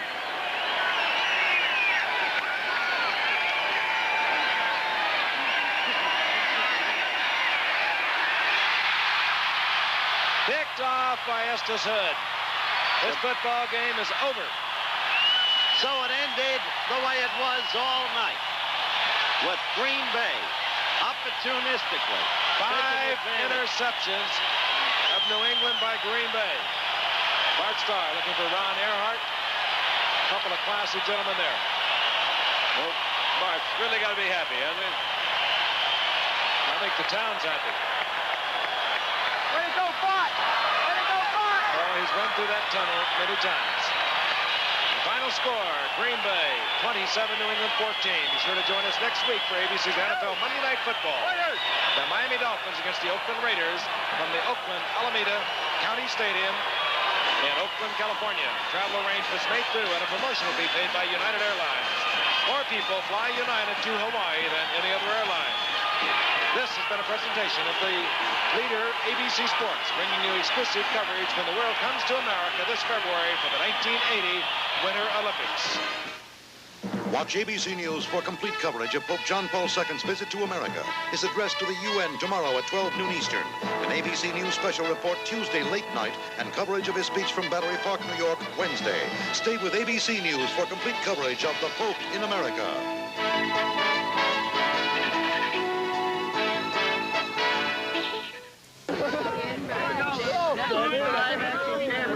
Green Bay Wisconsin leads the nation. We're live from Upset City. We'll have the news. We'll have the weather, and most of all, we'll have the sports in just a moment.